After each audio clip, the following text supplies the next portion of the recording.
반도체 기업들의 이 주가 흐름을 결정짓는 80~90%의 요인은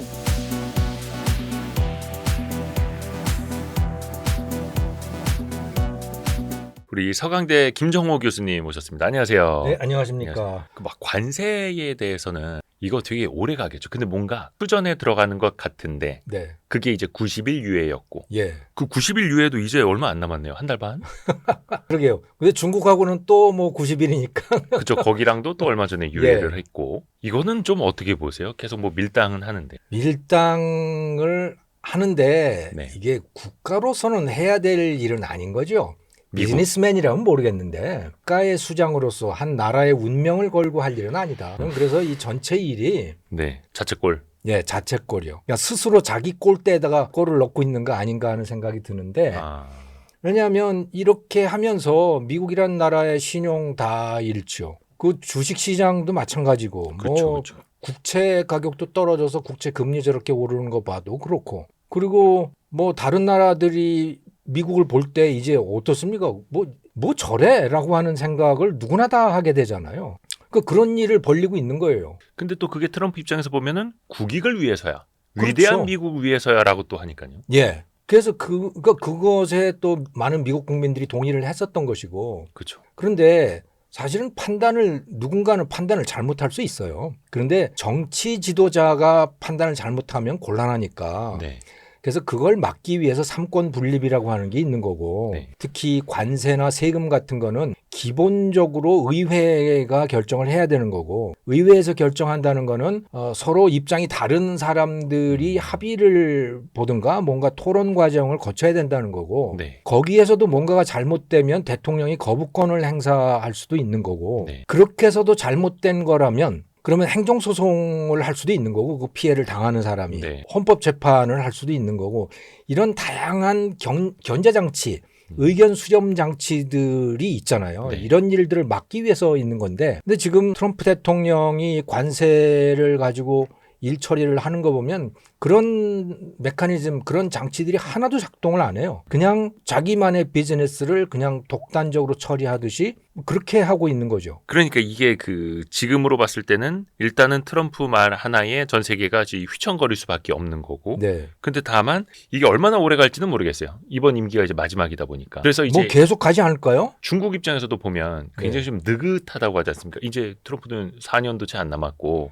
이제는요, 미국이 급한 처지가 된 거예요. 미국이 속이 다른 거예요. 네. 다른 나라들은 이제 처음에는 상당히 겁을 먹었었는데, 이제 돌아가는 걸 보니까, 이건 미국이 헛발질을 한 거고, 미국이 스스로 자해소동을 벌이고 있는 거네? 미국이 급해졌네, 이제? 자해소동이. 예. 왜냐하면, 제일 지금 당장 급한 게 국채금리 문제입니다. 그렇죠. 국채금리가 이 관세 소동을 벌이기 이전에는 10년물, 그러니까 연방정부, 그러니까 네. 트레저리 본드라고 하는 거 10년물 국채의 경우에 금리가 4.1%였어요. 그래도 내려오고 있는 와중. 예. 그런데 그게 4.6%로 쫙 치솟게잖아요. 관세 소동이 벌어지면서. 네.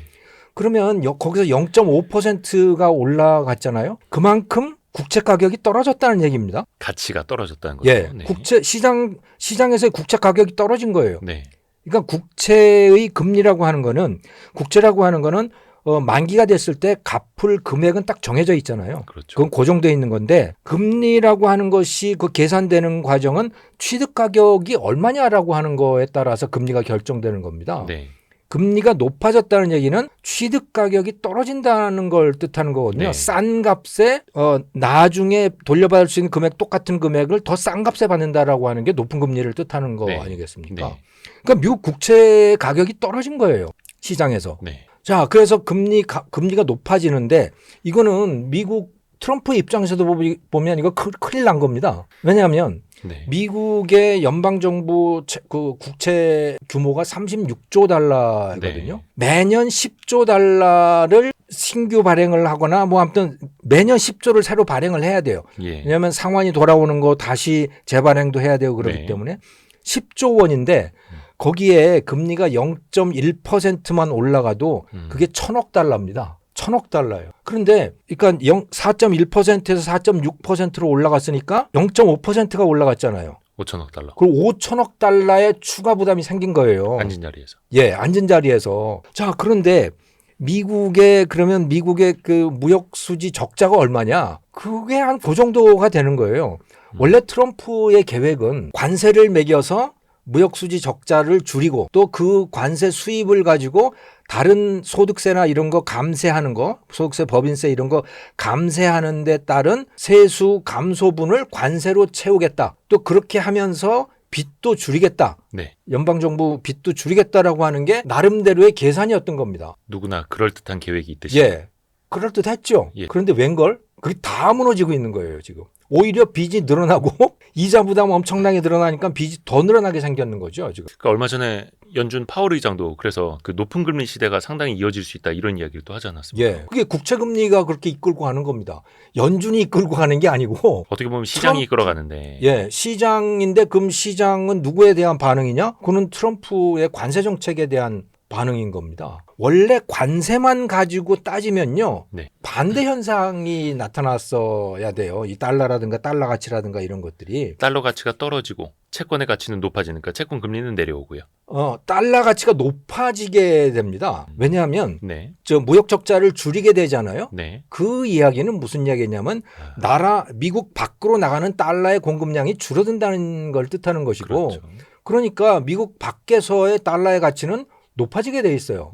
그러면서 이제 같이 채권 값도 같이 연동이 되게 마련이죠. 네. 그런데 이게 단순히 무역 적자나 이런 문제만이 아닌 거예요. 이게 지금 나라의 신용이 문제가 되고 있는 겁니다. 그걸 단적으로 보여주는 게 미국 국채 금리고 예. 달러 인덱스 같은 것이고. 그렇죠. 그러니까 처음에는 달러 인덱스가 트럼프가 당선된 이후에 달러 인덱스가 쭉 올라가잖아요. 예. 달러 가치가 쭉 올라갑니다. 그러다가 관세 소동이 본격적으로 터지기 시작하면서 이 달러 가치가 본격적으로 떨어지는 거죠. 그 일각에서는 트럼프 대통령이 달러의 약세를 원한다. 그래야지 무역 수지 적자를 좀 개선할 수 있으니까 의도된 달러 약세 아닐까 또 이렇게 보는 시각이 있잖아요. 아니에요. 트럼프 대통령이 여기에 대해서 완전히 생각이 일관성이 전혀 없어요. 뒤죽박죽이에요. 이랬다 저랬다 하긴 하죠. 본인 생각 자체가 안 맞아요. 그러니까 어떨 때는 달러 약세를 원한다고 하다가 또 달러 약세를 그렇게 원하는 건 아니다. 뭐 의도하는 미국이 건 아니다. 기축 이랬고. 통화에서 벗어나는 걸 원치 않잖아요. 근데 그렇죠. 달러 약세가 그 의도적으로 강하게 달러 약세가 되고 미국의 신용이 사라지게 되고 그러면 사람들이 다른 나라 사람들이 달러를 버리죠. 달러를 굳이 갖고 있어야 될 이유가 뭐 있어? 달러 가치가 떨어지는데 그러면 달러 갖고 있으면 손해잖아. 그렇죠. 라고 하는 문제가 생기는 거 아니겠습니까? 그러니까 달러 약세로 무역 적자는 해소하고 싶고 그래도 기축 통화 지위는 유지하고 싶고 예. 두 마리 토끼를 다 잡으려고 하는 거죠. 두 마리 토끼를 다 잡으려고 하는데 본인도 지금은 그게 안 맞는다는 걸 아는 것 같아요. 그래서 말을 잘 안 하는 것 같아요. 그래서 그 스티브 미란이라고 하는 사람이 있지 않습니까? 예. 그 경제자문위원회 그 의장으로 간 스티브 미란이라고 하는 경제학 교수였는데 네. 이 사람은 또 더욱 더 기가 막힌 아이디어를 냈어요. 그 논문에서. 그게 그러니까 소위 뭐 말라고 협의라고 하는 건데 말라고라고 하는 게 이제 대통령 별장이잖아요. 예. 트럼프 대통령 별장. 자, 그런 걸 해서 거기로 이제 이 동맹국들을 다 모아서 그들에게 이걸 요구하자는 거예요. 그 요구하는 게 뭐냐? 그들이 미국 국채를 많이 갖고 있으니 다른 네. 나라들이 외환 보유고 그러니까 리저브로 외환 보유고 미국 국채로 그렇죠. 갖고 있는 것들이 많잖아요. 대부분 이제 달러화로 갖고 있다기보다는 미국 예, 국채로 현금 갖고 대신에 있죠. 예. 국채로 갖고 있는 거죠. 그거를 다 이제 영구채로 바꾸게 하자. 만기가 없는. 네. 아니 뭐 그러니까 100년, 영원히 안 100년짜리. 갚아도 되는, 영원히 미국 정부가 갚지 않아도 되는 영구 채권하고 교환하도록 압력을 가하자라는 거예요. 그러니까 돈 그냥 뺏자는 얘기입니다, 말하자면. 그러니까 그 말이 좋아서 만기가 없는 영구 채권이지. 그냥 네. 돈 내놔 이거잖아요. 그렇죠. 국채 그냥 다 내놔 그거예요. 그럼 미국은 안 갚아도 돼. 그런 식의 합의를 보자는 거예요. 그건 합의가 아니죠. 그냥 강도죠. 말 그대로. 그렇죠. 그냥 강압이고 강도 그런 건데 그런 아이디어까지 나오고 있는 상황이거든요. 근데 그렇게 된다고 생각해 보세요. 그러면요. 네. 세상 모든 나라들이 미국의 적국이 돼 버립니다. 돈 뺏어간 그렇죠. 옛날의 친구. 네, 그냥 이거 도적이지. 그게 무슨 동맹국이에요, 그게. 뭐 때문에 그 나라하고 같이 가야 되는 거예요. 그러니까 지금 미국이 다 신뢰를 잃고 있는 거예요, 모든 나라들로. 그러니까 예전으로 따지면 이제 경찰국가 역할도 해주고, 네. 그러니까 주둔해주면서 방위도 좀 도와주고 했는데 예. 돈도 뺏어가고 막 방위비 올린다고 하고 그렇죠. 뭐 이렇게 주둔하고 있던 군인들 빼간다고 하고 하면 네. 더 이상 미국과 같이 손잡고 갈 이유가 떨어진다는 거죠. 그 뭐 현실은 좀 떠나서도. 예, 트럼프 대통령은 거기에 대한 환상이 있었던 것 같아요. 그게 가능하다는 환상이 있었던 것 같아요. 너무 그런데 어깨에 힘이 들어가서 그런가? 우리 그 미국이 제가 시키면 다 생각할 할 거야, 때는 뭐 이런. 경제학 공부를 전혀 안 한 사람이에요. 조금이라도 이 자본시장의 움직임이라든가 이런 걸 알았으면 이해했으면 그렇게 할 수는 없는 거예요. 그냥 힘으로 밀어붙이면 예, 될 줄 알았는데. 그냥 자기가 비즈니스 할 때처럼 그렇게 하면 되는 거라고 생각했죠. 그건 자기 한 사람이니까 예. 자기 때문에 시장이 움직이진 않잖아요. 아하. 비즈니스맨은 자기 한 사람이잖아요. 그렇죠. 회사 대 회사로. 예. 그럼 그 시장은 시장대로 돌아가는 거고 그 시장을 이용하는 것이 비즈니스맨이잖아요. 네. 그런데 대통령의 결정은 그게 아니란 말이에요. 그 사람 때문에 시장 자체가 움직인다고요. 그 시장 제일 먼저 움직인 시장이 주식시장 주가 떨어진 거고 그다음에 채권 시장에서 채권 가격 떨어지고 그러다 보니까 금리 올라가고 미국 연방 정부의 금리 부담이 쫙 올라가게 되는 거고 이러니까 이제 이거 아닌데 뒤죽박죽이 되어버린 거죠. 그래서 그때 어떻게 보면 이제 주식시장 먼저 망가지고 네. 금리 막 올라가면서 국채금리가 막 발작 일어나니까 그때서야 트럼프 대통령이 좀 워워 했던 거죠. 그렇죠. 내 생각이 틀렸네. 그걸 그때 깨달았을 것 같아요. 4월 중순쯤이었죠? 90일 유예했던 거. 네. 상호가세 90일 유예한 거. 그럼 이것도 계획된 게 아니라 시장의 반응을 보고 놀라서 유예하도록 저는 깜짝 한 거다라고. 놀라서 물러선 거라고 생각을 합니다. 그래서 이제는 말이죠. 다른 나라들이 지금 중국이 그러고 있잖아요. 중국과 미국이 서로 이제 관세 협상을 할 때 네. 누가 더 급하냐, 누가 더 머리를 숙이고 있느냐. 미국이에요. 제발 좀 해줘. 이런 자세인 겁니다. 미국이. 그러니까 좋게 말하면 관세 협상을 빨리 할수록 너네 나라에 좋다라고 말은 하지만 예. 그 속은 이제 타들어간다는 거죠. 미국 입장에서. 그렇죠. 자기가 지금 급하거든요. 주식시장도 그렇고 채권시장도 그렇고 지금 큰일 났잖아요. 이거. 네. 그렇다고 해서 이거 주워 담을 수도 없는데 뭔가 변명할 거리는 있어야 되니까 내세울 거는 있어야 되니까 상대방이 숙여주기를 원하는 거죠. 빨리. 근데 안 숙이잖아요. 그러니까 미국도 안 숙이는 척하면서 어떻게든 아무튼 이 협의를 빨리 끝내려고 굉장히 노력을 하고 있는 거고 이제는 수가 다 드러난 거예요. 그러니까 중국은 큰 소리 치는 거죠. 근데 이번에 그 미중 간의 그 관세 협상을 하면서 90일 유예 조치가 먼저 나왔잖아요. 네. 물론 이제 밑에서 이제 디테일은 더 협상을 한다고는 합니다만 그것도 되게 의외였던 거죠. 그래서 그렇죠. 미중 간의 관세 90일 유예 얘기 나오자마자 주시장 막 폭등을 했고 예. 그만큼 예상을 못했다라는 건데. 그럼 미국이 이제 뒤로 물러서는 건가? 라고 하는 낌새가 생기면서 주식시장이 올라가는 거죠. 이제는 좀 덜 하나? 라고 하는. 그런데 이렇게 되다가 보니까 말이죠. 네. 이게 중국만 그런 게 아니고 다른 나라들이 보기에도 이 만만해 보이는 거예요. 이제 미국이. 일본도 태도가 상당히 달라졌습니다. 이제 급하게 안 한다 그러죠. 그렇죠. 급하게 안 하는 거 왜 누가 급한데? 니네가 더 급하잖아. 그러니까 사실 일본이 거의 뭐 제일 먼저 미국 찾아갔었는데. 그렇죠. 거기는 뭐 거의 이 조공 국가가 중국 황제에 가서 배알하듯이 그렇게 했었잖아요. 그렇죠. 그런데 이제는 아니에요. 왜냐하면 미국이 급하네? 그 일본에서 보면은 뭐 천연가스도 더 수입한다고 하고 AI 투자도 더 많이 한다고 했는데 돌아오는 거는 US 스틸 인수 못하게 한다라든지 네. 뭐 되는 게 없으니까 뭐 우리 나중에 다시 올게요 이러면서 약간 빈정상에서 간 느낌인 거죠. 예, 그렇죠. 그런데 이제 이 채권 시장 움직이는 거 보면서 특히 채권 시장이 아주 결정적이었다고 봐요. 그 트럼프 이게 얼마나 사실인지 모르겠지만 트럼프 개인적으로도 미국 국채를 많이 갖고 있다는 소문들이 많아요. 네네네. 자산의 대부분이. 예. 그러니까 그 채권 값이 떨어지면 자기한테 본인도 개인적으로도 손해라고. 치명타잖아요. 근데 그건 뭐 확인할 수는 없지만. 그러니까 미국 현지에서도 뭐 그런 보도는 많이 나왔다고 예. 하니까요. 예. 추정이기는 합니다만. 아무튼 미국이 지금 급한 상황이에요. 그러니까 다른 나라들이 이제 다 느긋해진 거죠. 네가 먼저 숙여봐. 이제 이렇게 되는 거죠. 진짜 그렇게 될까요? 그러면은 본인의 계획과는 완전히 반대의 결과가 완전히 나타나는 반대의 건데. 결과인 거고 그 가장 결정타가 바로 채권 문제다는 거죠. 그런데 이제 영국과의 협상을 가장 먼저 네. 확실히 해놨지 않습니까? 관세 네. 협상을 타결을 했죠. 근데 어떻게 보면 미국 입장에서는 아예 관세가 없었던 건데 10%라도 매겼고 영국은 또 없었던 건데 물론 이제 영국이 내는 건 아니고 수입업자가 내는 거긴 네. 합니다만 서로가 일장일단은 있는 거잖아요. 그냥 저는 체면치레한 거라고 봅니다. 서로가 적당한 선에. 적당한 선에서 트럼프 대통령이 예. 체면치레 정도의 뭔가를 한 거라고 봐요. 이걸 뭐 완전히 거둬들일 수는 없는 거고 뭔가를 하긴 해야 되는데 그래도 영국이 먼저 그래 냈다. 요거는 내가 양보할게 하는 그런 걸로 저는 이해가 되더라고요. 그러니까 이제 다른 나라들도 이제 하나 둘씩 뭔가 이제 사인을 하게 될 텐데 일본도 마찬가지고 뭐 우리나라는 사실상 대선 끝날 때까지는 뭐 협상을 사인할 수는 없는 입장이잖아요. 그렇죠. 대선 끝나야 되고 그래봐야 뭐 이제 한 달 뭐 안 남았으니까. 예, 안 남았으니까. 근데 아마도 누가 대통령이 될지는 모르겠지만 만약에 이재명 후보가 대통령이 된다면 저는 세게 나갈 것 같은데요. 미국을 미국에? 향해서 살짝 그런 이야기를 하기는 하더라고요. 왜냐면 그리고 이 트럼프 초기 같으면 모르겠는데 지금은 미국이 급한 입장이에요. 트럼프는 자기 집권 한 번 더 하고 싶다는 뜻 막 이렇게 흘리지 않습니까? 될 수는 없습니다만 뭐 현재 헌법상으로.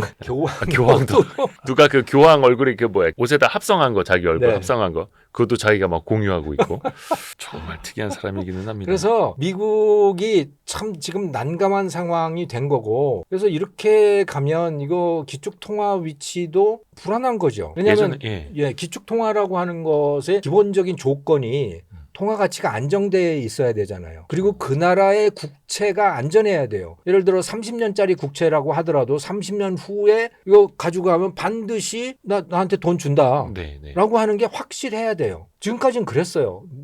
어떤 누구도 미국 정부가 그 국채를 상환해 주지 않을 거라고는 누구도 상상하지 않았죠. 거기다가 미국 연준이 통화 관리도 상당히 잘했단 말이에요. 네. 지금까지 잘해왔죠. 최종 대부자도 있고. 네. 근데 참 이게 어떻게 보면은 세계 최강대국 네. 가장 안전한 나라라고 하는 미국채 10년물 금리가 4%대 초반에서 중반 왔다 갔다 하고 있고 예. 우리나라는 거의 한 2%대 초반 아닙니까? CDS 프리미엄을 보더라도요. 예. CDS 프리미엄이라고 하는 게 이제 국채가 부도 날 때 대비한 보험료잖아요. 그렇죠. 그게. 보험료 같은 거. 보험료가 우리나라가 지금 29, 30 이래요. 30 굉장히 BPS. 안정적인 거죠. 안정적인 거죠. 그렇죠. 일본이 20이고 우리가 30이에요. 상당히 안정적인 거고 그러니까 부도날 염려가 없다는 거예요. 네. 근데 미국이 50이에요. 더 높아요. 예, 미국이 더 부도 확률이 더 높다는 거예요. 여전히 뭐 낮기는 하지만 그래도 물론 이 대목을 어떻게 여러분이 이해하실지는 모르겠습니다만 네. 사실 CDS 프리미엄이 예전에 글로벌 금융위기 때나 아니면 유럽 뭐 재정위기 때 막 100포인트 넘어가고 몇 우리나라 배까지 190 가고 막 그랬었죠. 그럼 되게 이제 막 금융시장 위험해진다 흔들린다 이런 건데 지금 미국이 대한민국보다 더 그게 높다. 2년 전만 하더라도 10이었어요. 근데 이게 50으로 올라온 거예요. 그만큼 신뢰가 떨어졌다. 신뢰가 그만큼 떨어진다라고 하는 거고 너무 그러니까 연방 정부 부채가 너무 빨리 늘어나는데라고 하는 데 대한 우려가 점점 커져가고 있는 거죠. 저러다 못 갚을 수 있는 것도 못 갚을지도 모르는 거 아니야? 뭐 이런 거 말입니다. 네. 그게 또 신뢰 비용으로 국채 금리로 이제 투영이 되는 거고요. 예. 그러니까 이게 미국 달러가 기축통화일 수 있는 거는 네. 첫 번째 미국 국채가 안전하다. 갚아준다. 네, 갚아준다. 두 번째 미국 통화 가치가 안정돼 있다. 연준이 통화 관리를 잘한다. 큰 변동성 없이. 예. 세 번째 유동성이 풍부하다. 언제든지 달러는 다른 돈하고 손실 없이 교환할 수 있다. 찾아갈 수 있다. 예. 이게 세 가지가 기축통화가 되도록 해주는 조건들이에요. 유동성은 아직도 높아요. 그런데 미국 달러 가치, 미국 연준이 앞으로도 계속 저거 잘 관리할 수 있을까? 이거 잘 모르겠는데 여기에 의문이 생기는 거고요. 지금도 달러 가치가 떨어지고 있는 거고 또 미국 국채 이거 정말 안전한 거야? 여기에도 의문이 생겨나고 있는 거죠. 이미 또 많은 사람들이 평가 손을 보고 있고. 예. 근데 사실 그 기억을 거슬러 올라가 보면 미국이라고 해서 절대적으로 다 신뢰만 보여줬던 건 아니고 뭐 닉슨 그렇죠. 쇼크 같은 것도 있었고. 그럼요. 그때 일방적으로 그 당시에 뭐 이미 잘 아시겠지만 그 이전까지 1971년 이전까지는 예. 그게 근본위제였잖아요. 그렇죠. 네. 그래서 금 1트로이 온스를 가지고 오면 31달러로 교환을 해준 거예요. 네. 달러를 가져오면 언제든지 금을 가져갈 수 있다. 그 정해진 양을 가져갈 수 있다. 이렇게 정해놓은 거죠. 근데 1971년에 일방적으로 태환을 금으로 안 돌려주겠다고 일방적으로 선언한 거잖아요. 그러니까 어떻게 보면 이거는 정말 배신이에요. 몰래 금보다 더 많은 달러를 찍어내고 있었고. 네. 우리 금 주세요라고 유럽 국가들 찾아오니까 이제 금 태환 그렇죠. 안 할 건데 그러니까 이제 닉슨 쇼크였고 전 세계가 그렇죠. 난리가 났던 거고. 그러면서 달러 가치가 쫙 떨어지는 거죠. 근데 그렇게 한번 크게 신뢰를 잃었던 게 불과 50년 전입니다. 네. 그러니까 지금 그 값을 보시면 예. 그 당시에 1온스에 31달러였어요. 예. 지금 3,100달러잖아요. 아, 금값이 예. 뭐 3,500, 600까지 갔었죠. 그러니까 100분의 1로 떨어진 거예요. 달러 가치가. 달러 가치가 금 대비 달러 가치. 그러니까 어떻게 보면 금값이 많이 오른 것도 있지만 금 대비 달러 가치가 100분의 1. 최근에 한 2, 3년은 금값이 오르는 거라고 저는 보여져요. 1971년 이후에 한 3, 40년 동안은 달러 가치가 떨어진 거예요. 다른 나라 가치들은 더 떨어진 거예요. 다른 나라 돈 가치는. 그러니까 결국은 금이라는 것도 대부분 달러화로 사니까요. 그렇죠. 예, 상대적으로 봐야 하는 건데 예. 그 금값이 계속해서 강세를 펼치는 것도 어떻게 보면 미국이 흔들리기 때문이다 이렇게 볼 달러가 수도 있는 흔들리기 때문인 그 요인도 많아요. 왜냐하면 이 금이라고 하는 건 안전자산이잖아요. 네. 위험할 때 몰려가는 예. 그리고 위험할 때 값이 올라가는 그런 자산이 바로 안전자산이지 않습니까? 네. 그런데 위험할 때 그 금값이 올라간다. 이거는 뭐 대부분 그런데 달러도 올라갔고 미국 국채 가격도 올라갔어요. 이게 다 안전자산입니다. 과거에는 예, 지금까지는 그래 왔었어요. 안전자산, 금, 달러, 미국채 예. 딱 이거였는데 예, 그러니까 세상이 위험해지면 그 다른 거는 주가는 떨어지는데 그 값은 올라가는 거예요, 다. 다 미국으로 달려가고 예. 그러니까 위험할 때를 대비해서 그 자산을 확보해 두는 거죠. 근데 이게 지금 금은 여전히 그런데 미국 달러하고 국채는 이게 흔들리고 있는 겁니다, 지금. 그게 맞아? 아닌 것 같은데 이거 그런 특성이 사라지고 있는 거 아니야? 그게 트럼프로 인해서.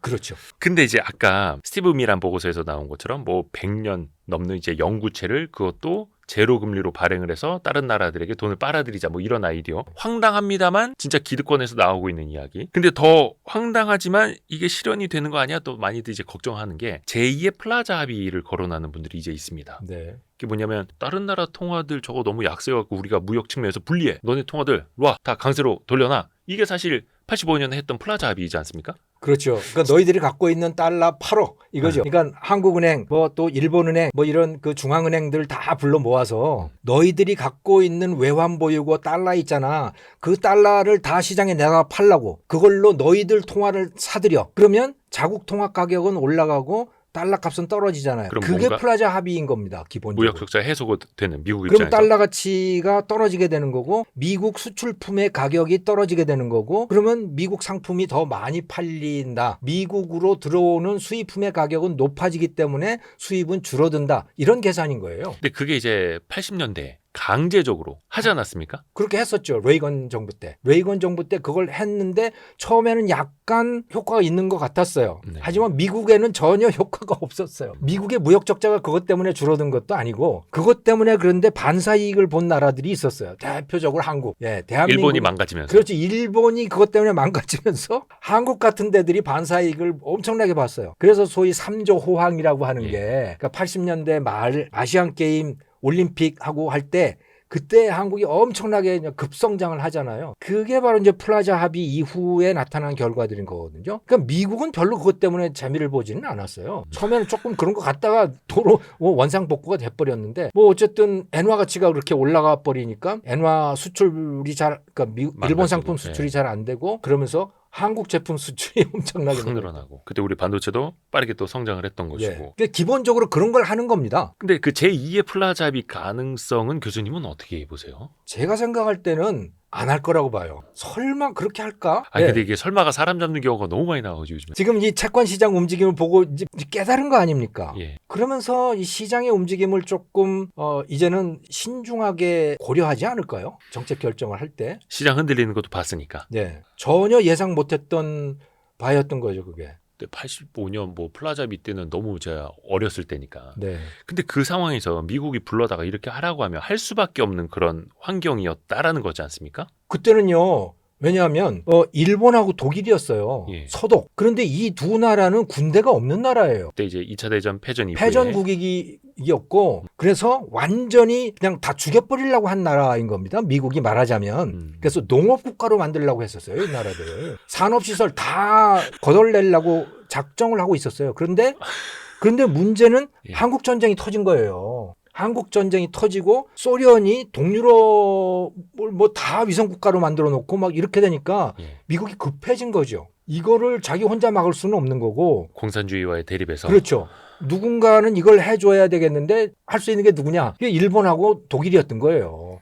이게 전문 용어로는 네. 한때 2차 대전 때 그 막 피 튀기면 싸운 나라들인데 이제 나중에는 자기들 이제 꼬붕이 돼가지고 네. 시키는 대로 하는 나라들이 됐던 거죠. 그렇죠. 그 당시에는. 예. 그래서 한국 전쟁과 또 중국 그 중화인민공화국의 성립, 모택동 그 중공이라고 하는 나라의 성립, 또 동유럽의 공산화 이런 거를 거치면서 야 이거 도저히 안 되겠다. 그래서 여기를 막을 만한 자유민주주의 국가를 키워야겠다 해서 일본하고 서독을 본격적으로 키워준 겁니다. 그래서 유럽에서 마셜 플랜이라고 하는 거를 네. 하게 되고 또 일본도 뭐 미국이 적극적으로 지원을 해주고 한국 전쟁의 군수물자를 다 일본이 공급하게 하고 이렇게 했잖아요. 그리고 이 나라 두 나라에다가 미군을 주둔시켜서 그래서 다 지켜주고 이렇게 했지 않습니까? 그러니까 일본하고 독일은 미국이 전적으로 키워준 거예요. 그러니까 꼼짝할 수가 없어요. 아하. 자기네 나라 군대도 없는 나라들인 거예요. 기본적으로. 그래서 플라자 합의는 미국이 그냥 시키면 네 알겠습니다 했던. 예. 그런데 사실은 그거는 그 당시에 미국 대통령이었던 레이건 대통령의 입장에서는 내놓고 할 일은 아니었던 거예요. 왜냐하면 이 양반은 기본적으로 시장 경제, 소위 신자유주의라고 하는 거라 하는 자유무역을 주창하는 사람이잖아요. 네네. 그런데 남의 나라 환율에 가서 개입하고 이러는 거는 진짜 말이 안 되는 거죠, 이거는. 아니 근데 이게 미국도 그렇고 우리나라도 그렇고 네. 항상 자유시장 경제를 부르짖으시는 분들이 또 시장에 또 개입을 많이 해요. 그렇죠. 다급한 게 또 있으니까. 그래서 네. 레이건 대통령이 모른 척하고 있는데 미국 재무장관이 가가지고 일을 벌린 거예요. 모른 척하고 있었어요. 레이건은. 거기에 대해서 나는 몰라.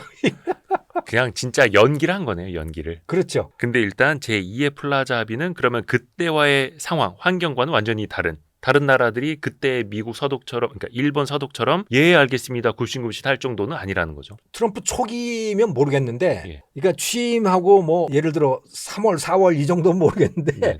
5월 이미 늦었다고 저는 봐요. 왜냐하면 이미 봤거든 사람들이. 아 미국이 급하다. 급한 쪽은 미국이라고 하는 거를 이제 깨닫기 시작했고 중국과의 협상을 통해서 확실하게 알게 됐고, 아하. 네. 그래서 미국이 예를 들어 재무장관을 불러 모으면 뭐 거기에는 갈지 모르겠는데 너희들 갖고 있는 달러 다 팔아서 너희 자국 화폐 사들여라고 요구를 하면 검토해보고요.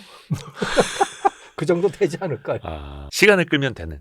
만약에 트럼프 만약에 첫 번째 집권이다. 그러면 앞으로 8년일 수도 있는데 이러면 이제 또 겁을 내는데. 무섭죠. 미국은 강대국이니까 무섭죠. 근데 지금 시간은 우리 편 이렇게 다른 나라들이 보고 있는 거고. 예. 거기다가 트럼프의 계산이 틀렸구나. 시장이 그렇게 반응을 안 하는구나. 그리고 그것에 트럼프도 어쩔 줄을 몰라 하는구나라고 하는 거를 봤잖아요. 지금 보고 있잖아요. 근데 요즘에 이제 트럼프가 글로벌 1타 리딩방이 돼가지고요. 막 자꾸 지금 주식 사라. 지금 주식 사면 부자가 될 것이다. 뭐 이런 얘기하고 있고. 그러니까요. 근데 반대로 또 그런 이야기를 한다라는 것 자체가 이 시장 흔들리는 거에 의해서 본인도 급한 거죠. 위축되었다. 예. 왜냐하면 트럼프 대통령은 기본적으로 내세우는 게 나는 노동자의 대통령이라고 그러잖아요. 러스트벨트 비롯해서. 예, 자본가의 대통령이 아니에요. 그래서 주가 떨어지는 거에는 별로 개의치 않는 사람이에요. 근데 채권 가격 떨어지는 거는 무서운 거예요. 왜? 미국 전체 부채가 늘어나게 생겼거든요. 또 뭐 얼마나 사실인지 모르지만 자기가 갖고 있는 채권 가격도 문제가 될 수 있는 거고. 어떻게 보면 참 트럼프가 엄청난 부자이기는 네. 한데 그 기반이 부자들의 화이트 칼라 표라기보다는 러스트벨트 쪽에서 많이 나왔고. 그렇죠. 그러니까 공개적으로 노동자의 대통령이라 그래요. 그러니까 주가 떨어지는 거에 대해서는 전혀 개의치 않았어요. 그래서 이제 채권 시장을 어떻게 보면 앞으로도 하나의 지표처럼 봐야겠네요. 그렇죠. 그게 미국의 앞날을 예고해 주는 거라고 보여지는 거예요. 달러의 앞날. 우리 기업들도 뭐 현대차도 그렇고 네. 미국에다가 엄청난 이제 투자를 하겠다라고 선언한 기업들이 있지 않습니까? 네. 앞에 시계를 조금만 더 돌려보면 조 바이든 대통령이 약속했던 IRA 법안. 그래서 어떤 보조금 같은 거 많이 받기로 한 것도 트럼프가 뒤집어 엎고 있는데 네. 이걸 보고 있는 해외 기업들이 지금 트럼프 행정부 때 보고 우리가 들어가서 나중에 이 지속 가능성이 있을까? 과연 변동 없이? 이것도 신뢰의 문제가 또 될 수 있을 것 같아요. 당연히 신뢰의 문제가 되죠.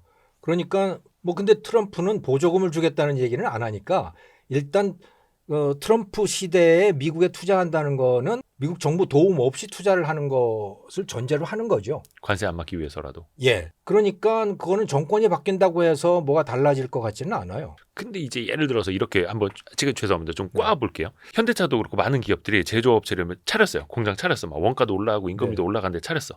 근데 이제 관세 어떻게 보면 또 낮춰질 수도 있는 거고 그게 25%가 됐든 10%가 됐든 근데 나중에 대통령이 바뀌었어. 관세 다시 없앴겠대. 그러면은 그러면 그건 정말 황당한 거죠. 이거 어떡하지? 그거는 황당한 거죠. 그런데 뭐 어떡하겠습니까? 하기는 해야 되죠.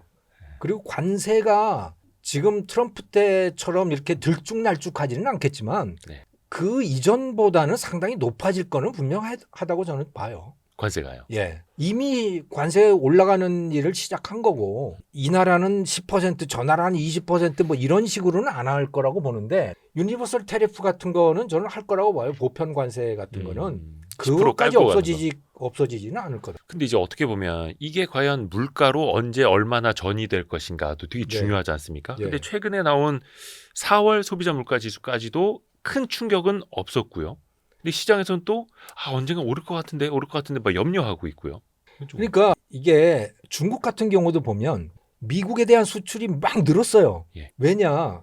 관세가 본격적으로 높아지기 전에 빨리 수입하자. 미국 땡겨서. 내에서는. 네. 그런 움직임이 굉장히 분주하게 활발하게 일어났었잖아요. 네, 네. 그러니까 물건이 많아진 거예요. 음. 어쨌든 간에 수입되는 물건들이 많아진 거고 아직 관세가 없는 상태에서 수입이 된 거고 그 효과가 그 재고 효과가 저는 아직도 상당히 남아 있다고 봐요. 그러면 좀 시간을 두고 물가는 더 오를 여지가 있다고 혹시 보시는 거예요? 저는 그렇다고 보죠. 정말 트럼프 대통령이 관세를 밀고 나간다고 하면 그러면 미국으로의 수입량이 줄어들게 되는 거고 미국의 공급량이 그만큼 줄어들게 되면 그만큼 가격 상승 압력이 있는 거죠. 사실은 관세 그 자체 때문에 가격이 올라가는 건 아니에요. 가격으로 인해서 수입량이 줄어들기 때문에 시장에서 가격이 올라가는 거죠. 그걸 더 붙여서 10% 올리기 때문에 가격이 올라가는 것보다는 공급이 줄면서 네, 수요는 그대로인데 그렇죠. 그렇게 해서 시장에서 또 가격이 올라갈 수 있다. 예.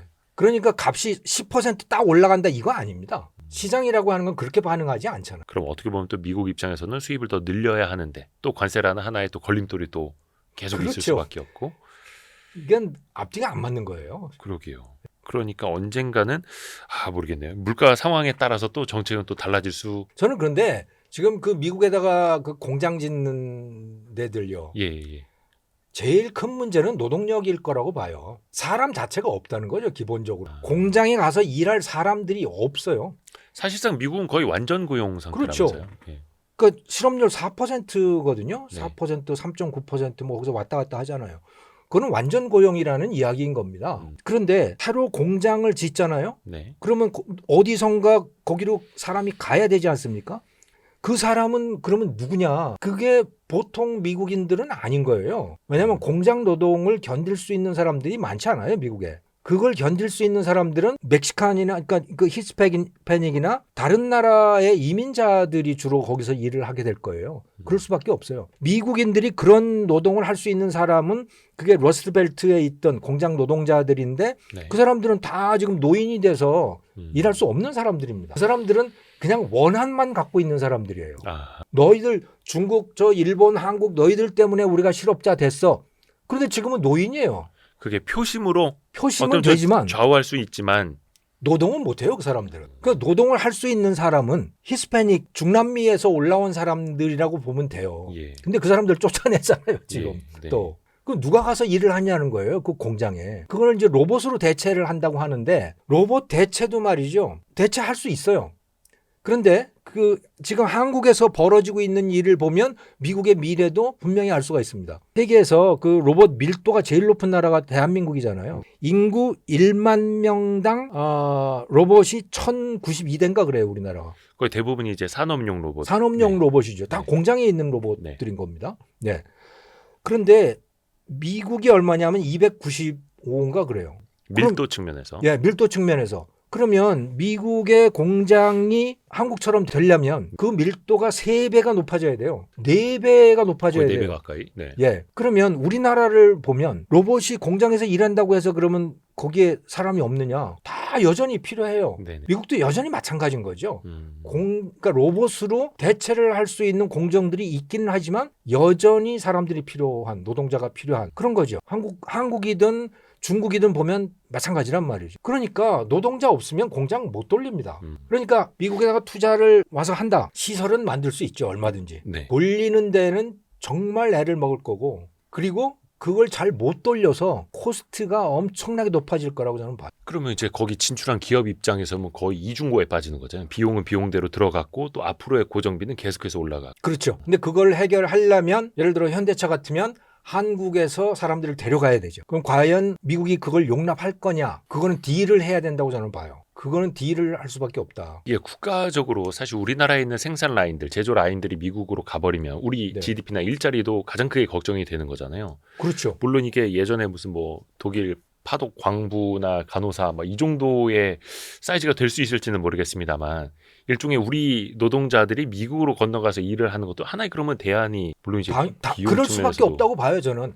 어쨌든 한국 공장이 미국으로 가면 미국 사람들이 거기서 일을 못한다. 미국 사람들이 거기에서 일을 하면 코스트가 높아져서 시장에다가 물건을 내다가 못 팔 거예요. 뭐 아이폰 같은 경우에도 예. 이렇게 물론 거의 다 대부분이 이제 로봇으로 조립이 되기는 합니다만 네. 사람들이 또 하는 것도 있지 않습니까? 베트남이나 이런 공장에서도 예. 그걸 이제 미국 사람들이 과연 서서 그걸 계속 할 거냐? 저는 못 할 거라고 봅니다. 그거는 히스패닉들이 할 수밖에 없지. 근데 히스패닉은 불법 노동자들이 많잖아요. 불법 이민자들이. 저 그거 말고 우리 한국에 제대로 된 숙련 노동자들이 가서 일할 수 있게 해줘라고 미국 정부와 딜을 하면 저는 어쩌면 딜이 될 수도 있다고 봐요. 근데 문제는 그렇게 될 경우에 이제 우리나라의 인재 유출이 문제가 되는 거고 네. 그러면 우리도 생각을 바꿔야 되는 거죠. 그럴 때. 이게 인재가 순환이 될 수 있는 어떤 시스템을 만들어야 되는 거죠. 지금은 한번 미국에 나가면 안 돌아오잖아요. 한국인들이. 그러니까 이게 순환되는 그런 구조로 만들어 놓는 거.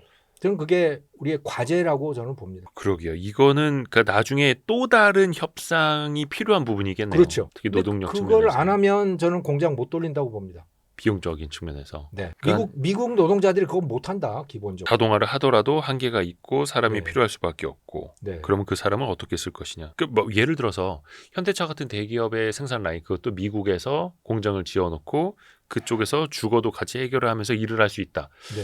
그럼 한국에서도 가족과 함께 갈 사람 넘어가려는 많죠. 사람들이 예. 아이들 교육 때문에 갈 사람이 저는 많다고 봐요. 그러니까 아빠만 혼자 가는 거면 좀 그렇지만 네. 가족끼리 다 같이 간다면 그렇죠. 중국에 가는 거는 좀 꺼려지잖아요. 아무래도. 하지만 미국에 간다고 하면 아이들 교육을 위해서라도 가야지라고 판단할 사람들이 많을 거라고 저는 봅니다. 한국에서 다니던 현대차 직장 그대로. 요거는 저도 생각지도 못했던 건데 약간 그런 게 생기면은 또 이거는 이제 국가 대 국가가 또 협상도 필요할 그렇죠. 테고요. 뭐 예. 비자나 이런 것 때문에. 예. 그리고 뭐 공장이 거기서 현실적으로 안 돌아갈 테니까 그건 미국 정부 입장에서도 그건 답답할 거예요. 잠깐 이제 중국 말씀을 좀 해주셨는데 중국 얘기를 네. 좀 해볼까요? 앞에서도 중국의 그 4월 수출 데이터가 나왔는데 전년도기 대비 8% 이상 증가를 했습니다. 미국으로 나가는 수출은 21%나 급감했다고 하는데 그래서 이거를 또 어떻게 해석할 것이냐. 여전히 중국은 견제하다. 또 한켠에서는 미국으로 가는 수출을 다른 나라로 우회하고 있는 거다. 또 여러 가지 해석들이 나오더라고요. 저는 기본적으로 중국의 내수가 줄어서 나타난 현상이라고 봅니다. 중국 내부에서의 소비가 줄어들기 때문에 그 남는 과잉 생산을 어딘가 처분을 해야 되는 거고 네. 그걸 해외에 밀어내기 수출을 하고 있는 거다. 이렇게 받아들여요. 계속 할 수밖에 없는 거고요. 네, 계속 할 수밖에 없는 거고 그것 때문에 다른 나라들하고 중국은 충돌을 할 수밖에 없고 아하, 그게 어느 나라든 어느 나라든 그런 거죠. 꼭 미국이 아니더라도. 왜냐하면 지금 그러니까 트럼프 대통령이 모든 나라를 상대로 해서 관세 전쟁을 벌이고 있잖아요. 네.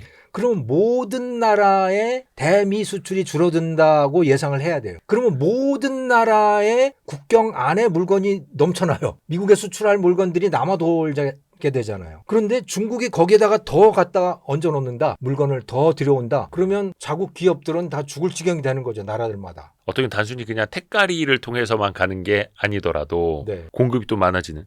예를 들어서 이것도 좀 100% 확인이 되는지는 모르겠습니다만 테무 같은 것도 네. 중국의 C커머스들도 한국에 더 많이 이제 들어오는 게 다른 곳으로 이제 나갈 데가 없고 미국으로 못 가니까. 내수는 안 예전에는 하니까. 그 소량 포장 같은 경우는 예. 관세를 안 매겼는데 무료 거기다가도 다 관세 관세를 매기했잖아요. 그러면서 당연히 물건이 남죠. 중국 안에서는. 그러니까 밀어내기를 할 수밖에 없는 거고 그 뭐 한국뿐만이 아니고 모든 나라에 저는 그러고 있을 거라고 봅니다. 우리나라도 또 그 앞에서 그러면 피해를 볼 수밖에 없는 거. 물론 이제 소비자 후생 측면에서는 좋을 수는 있겠습니다만 막 싸게 막 들어오니까 그렇죠. 뭐 한 5개 샀는데 아마 10,000원 막 이러고 있고. 네. 근데 기업들은 이제 문 닫는 기업들이 많아지는 수밖에 없는 거. 근데 그렇다 보면은 또 우리의 그 유통 채널 기반이 다 흔들려 버릴 수도 있는 거고. 예.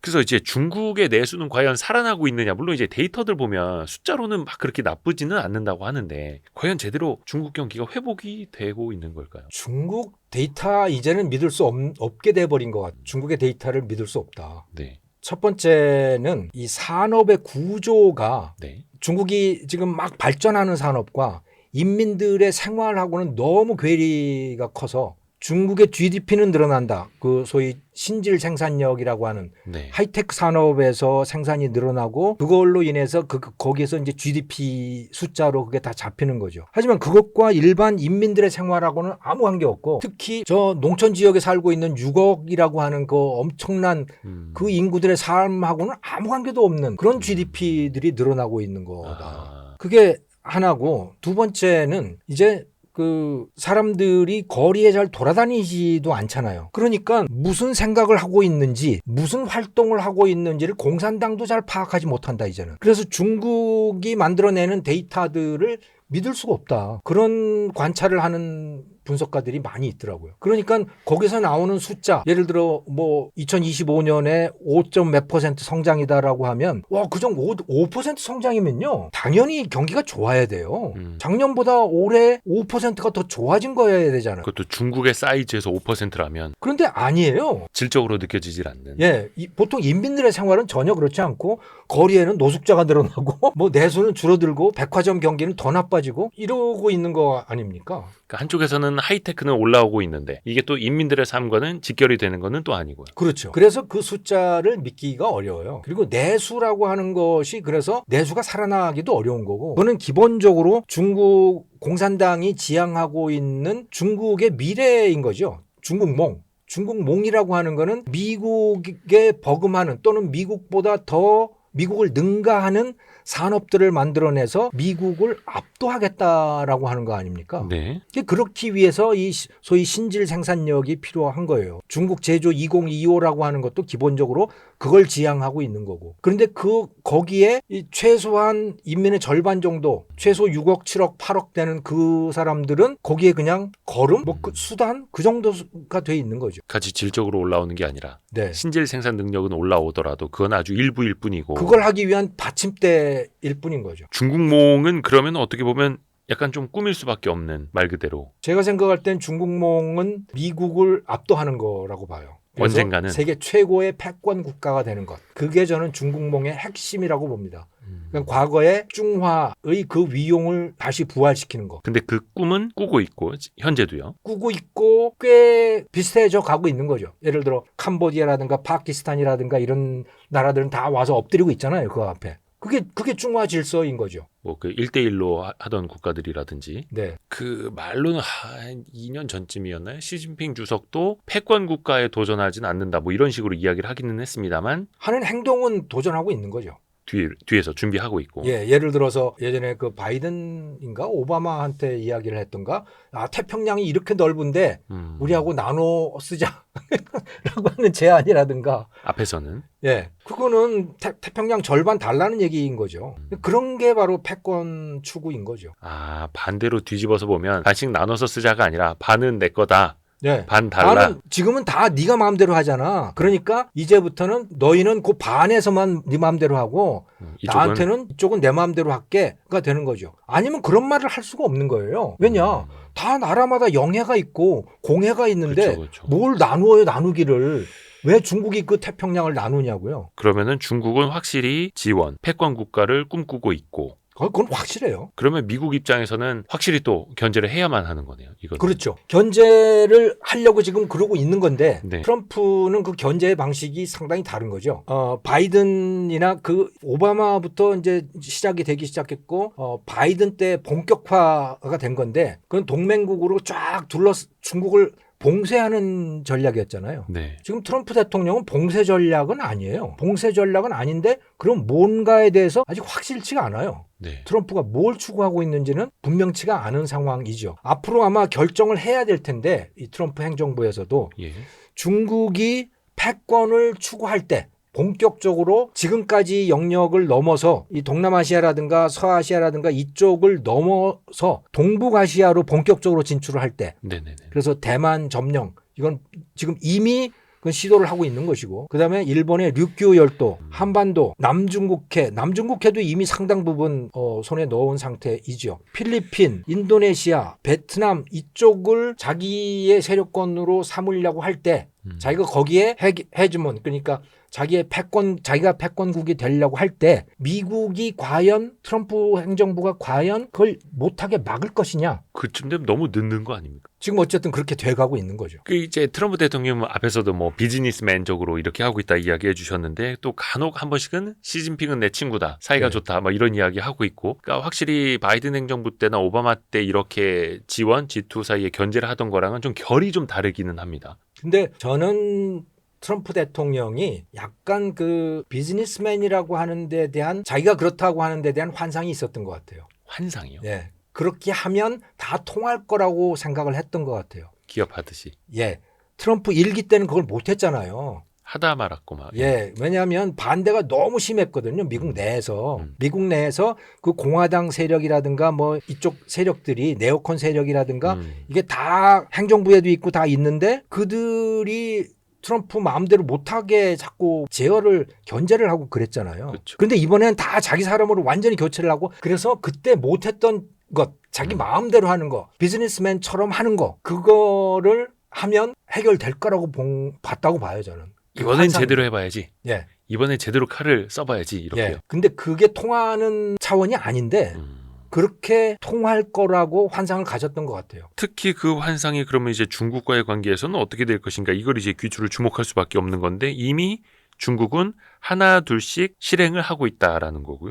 대만 점령도 이거 실행을 하고 있다라고 말씀을 하셨어요. 거의 실행을 하고 있는 거죠. 그러니까 계속해서 그 대만 봉쇄 군사 훈련을 실전처럼 하잖아요. 예. 그러면 약간만 거리만 예를 들어 사거리만 조금 늘리면 그러면 그냥 대만 침략이에요. 그러니까 여기가 대만인데 예. 자꾸 미사일 이렇게 쏘는 연습을 하죠. 예. 그러니까 삥 둘러 있고 예. 대만 섬 삥 둘러서 그 이 해군 함정들 배치하고 그러면 그게 전쟁이죠, 그냥. 핸들만 약간 이렇게 틀면 바로 들어가요. 그렇죠. 그러니까 사거리만 늘리면 되는 거예요. 사거리만 조정하면. 그러면 바로 전쟁이 되는 거죠. 근데 이제 중국의 입장에서는 미국이 끼어들까봐 그거는 중국도 미국은 무서우니까. 왜 그 대만 보호법이라고 하나요? 네. 70년대 후반에 제정된 법률에 따라서 대만에 만약에 전쟁이 터지면 바로 미국이 자동으로 개입할 수 있다 뭐 이런 게 갖춰져 있다고 해서 그런가요? 그건 모르겠는데요. 왜냐하면 중국을 유엔에 가입을 시킬 때, 그러니까 네. 중화인민공화국을 유엔 회원국으로 받아들일 때 네. 미국이 대만하고 단교를 했어요. 국교가 끊어진 거예요. 이미 대만을 버렸어요, 그때. 지금 대만하고 수교 맺은 나라가 거의 없죠. 예. 몇 개 안 되죠. 네. 그런데 다만 그 조건이 뭐였냐면 애매한 거죠. 이거는 중국 땅인데 중국 영토인데 다만 무력 점령을 하지 마라. 무력에 의한 현상 변경은 안 된다라고 하는 네. 그거예요. 근데 만약에 평화적으로 대만이 중국에 가서 넘어가겠다고 하면 오케이 이런 겁니다. 그런데 그래서 아주 애매한 상태를 유지하고 있었거든요. 근데 바이든 때에는 입장을 분명히 했죠. 중국이 대만을 공격하면 미국이 개입하겠다라고 바이든 때는 그 입장을 분명히 했어요. 그럼 이제 중국 입장에서도 사실은 뭐 손자병법 봐도 싸우지 않고 이기는 게 최고 아닙니까? 그렇죠. 그래서 지난번에 대만 총통 선거 때도 막 개입하려고 하고 뭐 막 이렇게 했습니다마는 홍콩처럼 하고 싶은 거죠. 중국 입장. 근데 그게 잘 또 안 되는 거고요. 대만인들은 거기에 엄청나게 반대를 하는 거고 홍콩은 군대가 없었지만 네. 대만은 스스로 자기 군대가 있잖아요. 그러니까 대만 점령을 하려면 대만인들하고 전쟁을 할 수밖에 없어요. 중국의 입장에서. 근데 그렇게 되면 이게 유엔 헌장을 위반한 거여서 왜냐하면 무력에 의한 현상 변경. 네. 그래서 미군이 개입할 수가 있는 거예요. 또 유엔군이 개입할 수가 있는 거예요. 아, 유엔군까지. 네. 근데 그럴 가능성이 그러니까 바이든은 분명히 개입하겠다고 얘기했던 건데 네. 트럼프 대통령은 얘기 안 하고 있는 거죠, 거기에 대해서. 그러게요. 특별한 그런 이야기는 들어본 말을 게 안 없는 하고 것 있습니다. 같아요. 예. 그리고 너희들 돈 좀 많이 내. 계속 예. 미국 그래서- 무기 사라고. 예. 대만한테 미국 무기 예. 사라고 하고. GDP의 10%를 너희들은 국방비로 써야 돼. 그럼 그러니까 하나부터 열까지 다 비즈니스적으로. 예. 아니 그 우리 입장에서 또 이게 예민한 이슈가 아까 그 남중국해 이야기도 말씀해 주셨고 태평양 이야기도 말씀해 주셨는데 서해 앞바다에다가 무슨 인공 양식장 구조물 설치한 거 혹시 그 뉴스 보셨나요? 예. 예. 그 남중국해에서 하는 거 거의 똑같이 하는 것 같아요. 우리 입장에서 보면 서해에다가 그렇죠. 그 갖다 놓으면은 우리가 이거는 그냥 양식장을 위한 기구야라고 해놓고 나중에는 나중에 딴소리 하죠. 거기 이제 군사시설 갖다가 놓고 이제 그러는 거죠. 물고기 남중국해를 보면 물고기 그래. 지켜야 돼 뭐 이러면서 이것도 우리 자원이야 이러면서 그러니까 남중국해에 대해서도요. 시진핑 대통령이 오바마 대통령을 만났을 때 심신 주석이 예. 시진핑 주석이 네, 네. 만났을 때 남중국해에다 그런 시설 안 만들겠다 그랬어요. 말로는 예. 서로 그렇게 약속을 했어요. 그런데도 계속 거기다 만든 거예요. 계속 인공 구조물을 더 만들어 놓으려고 하는 거예요. 그렇죠. 섬처럼 네. 그리고 거기다 이제 군사기지를 갖다 놓는 거죠. 하나둘씩 나중에 그 철제 구조물 위에다 콘크리트 부으면 땅 되는 거고. 예. 저는 그러니까 우리나라 대한민국 남한은요. 네. 북한도 마찬가지지만 미국이 지켜주지 않으면 못 지키는 상태가 됐다고 봐요. 저는. 중국이 너무 커서요. 네.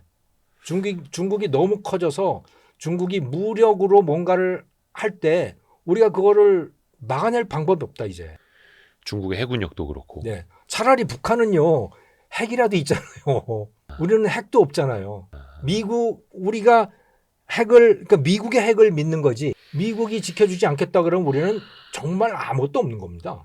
그러니까 미국의 핵이 필요한 거는 사실상 어떻게 보면 북한 때문이라기보다는 이제는 중국 때문일 가능성이 더 큰 거예요. 그리고 저는 내놓고 말하기는 어렵지만 정말 진짜 중요한 이유는 저는 그거라고 봅니다. 근데 사실 이런 지정학적인 구도 그리고 중국의 부상 또 동북아시아에서의 변화가 어떻게 생기는지는 미국도 굉장히 면밀히 보고 있을 거 아니에요. 그렇죠. 그런데 과연 트럼프 대통령의 속내가 뭔지는 전혀 모르겠어요. 과연 방향이 있기는 한 건지조차도 모르겠어요. 그 사드 배치될 때가 오바마 때였죠. 그랬을 2015년. 겁니다.